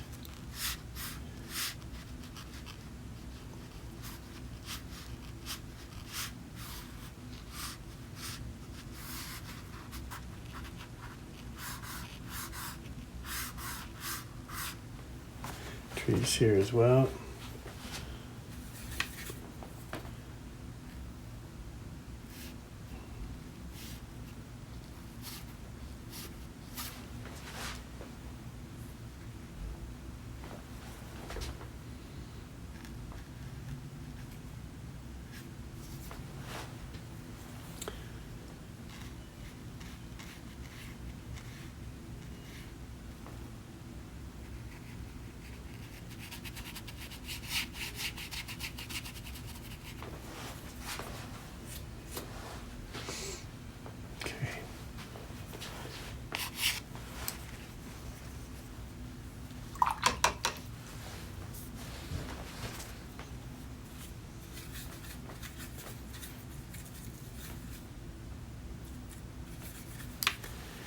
I want to finish this up. What am I doing? It's not necessary.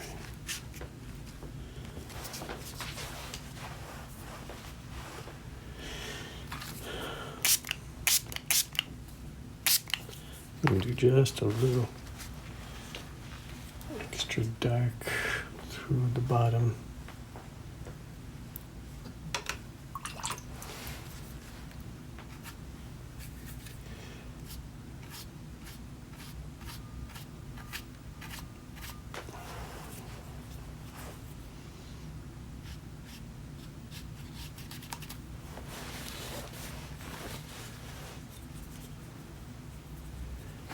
It's already started to dry through here.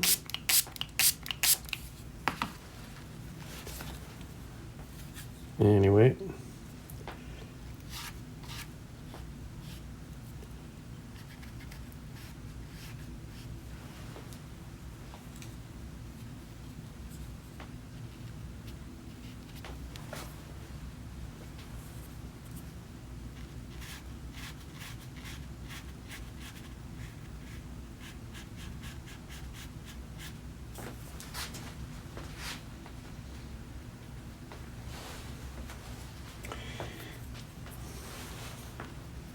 Maybe we try a little splatter, a feeling of snowfall. Just using water here.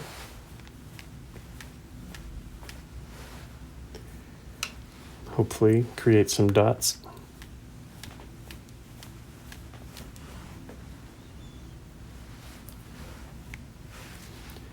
Nice to have one or two through here. This is already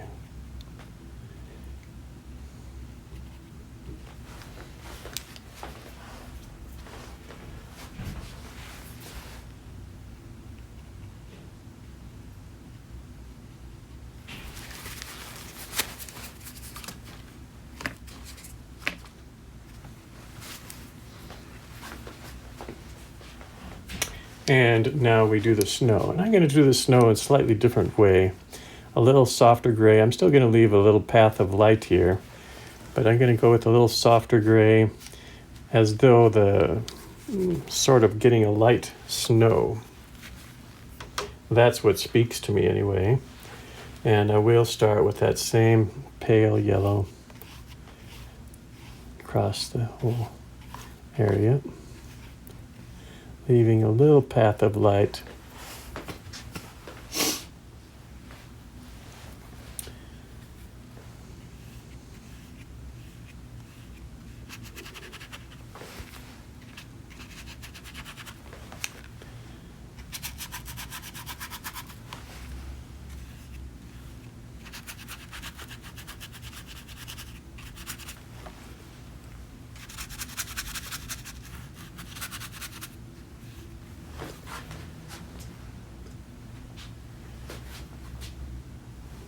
And a little bit of that same gray.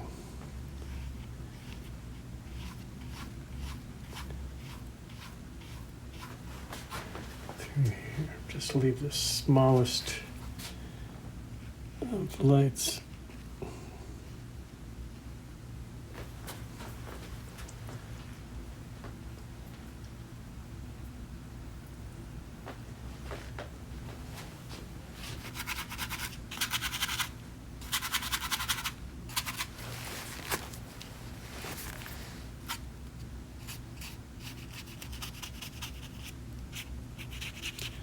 Soften out some of these edges. Make it a little more mysterious. Make the atmosphere a little thicker.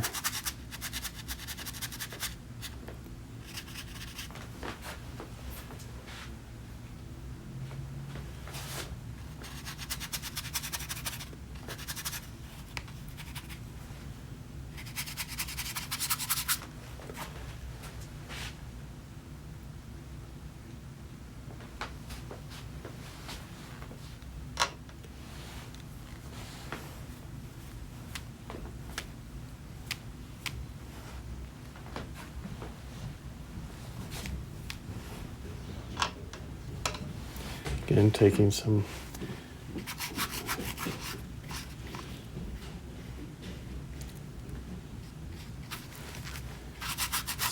water and flicking it.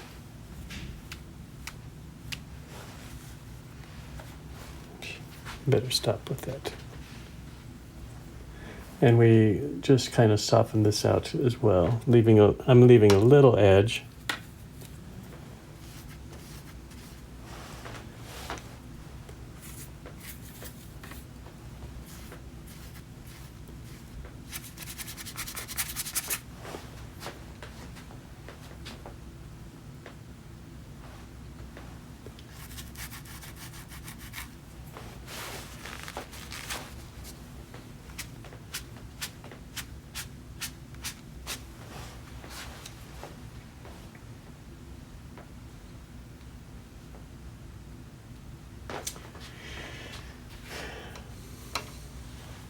I'm going to try something just to take a little white.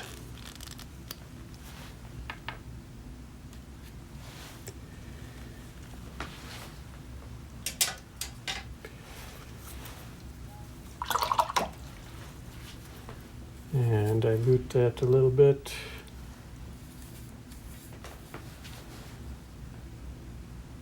So let's see what a little snow looks like.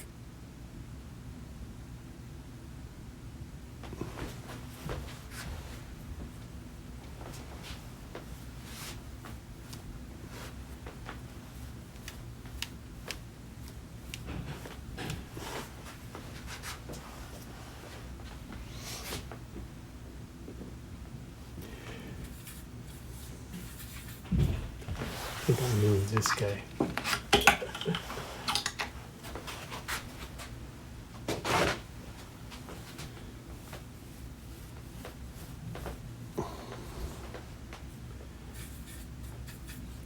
Trick is to get it a little diluted, but not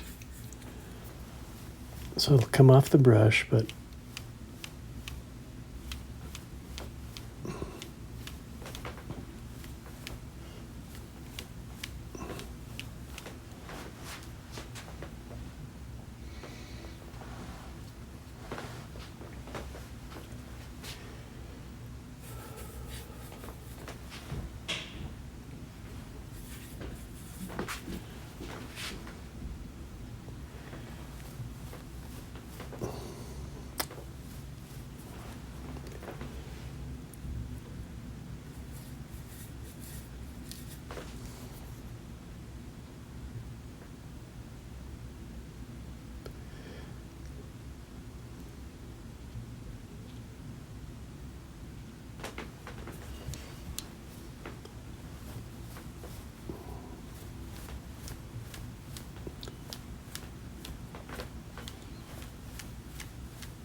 gonna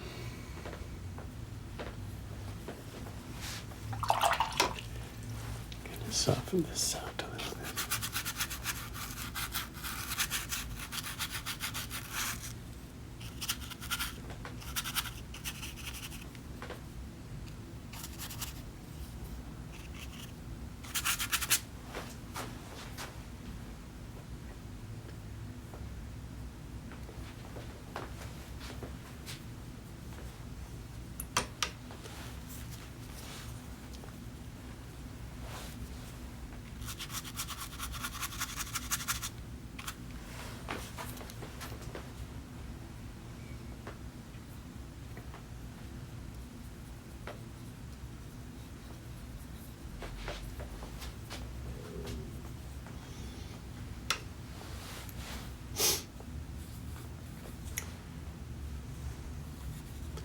Well, it's not going to get any better than it is right now.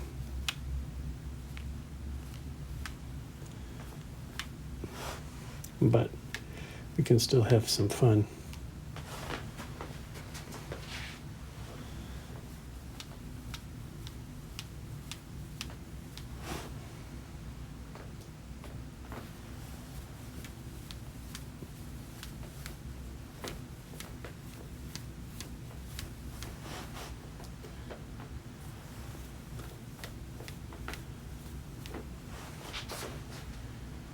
All right, let's see how that dries.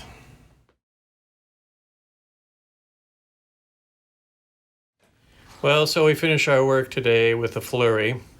Having done this more involved painting, a painting that took us through all the different parts of the background, the midground, the foreground, playing with wet on wet technique, lost and found edges, and executing a scene of a snowy day in Boston with lots of reflections.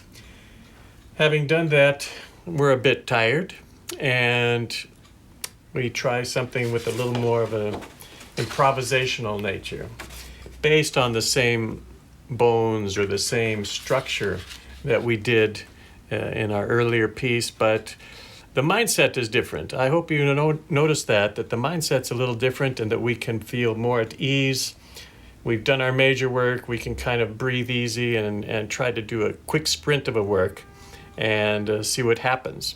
It's a playful endeavor, and the point of this is to kind of take what we gained in the more involved painting and add to that a little more spontaneity in the second work. So this is not a bad way to finish a session where you become very involved with a painting and struggle a little bit. Finish off with a light work, something that's fun and free, that's based on the scene.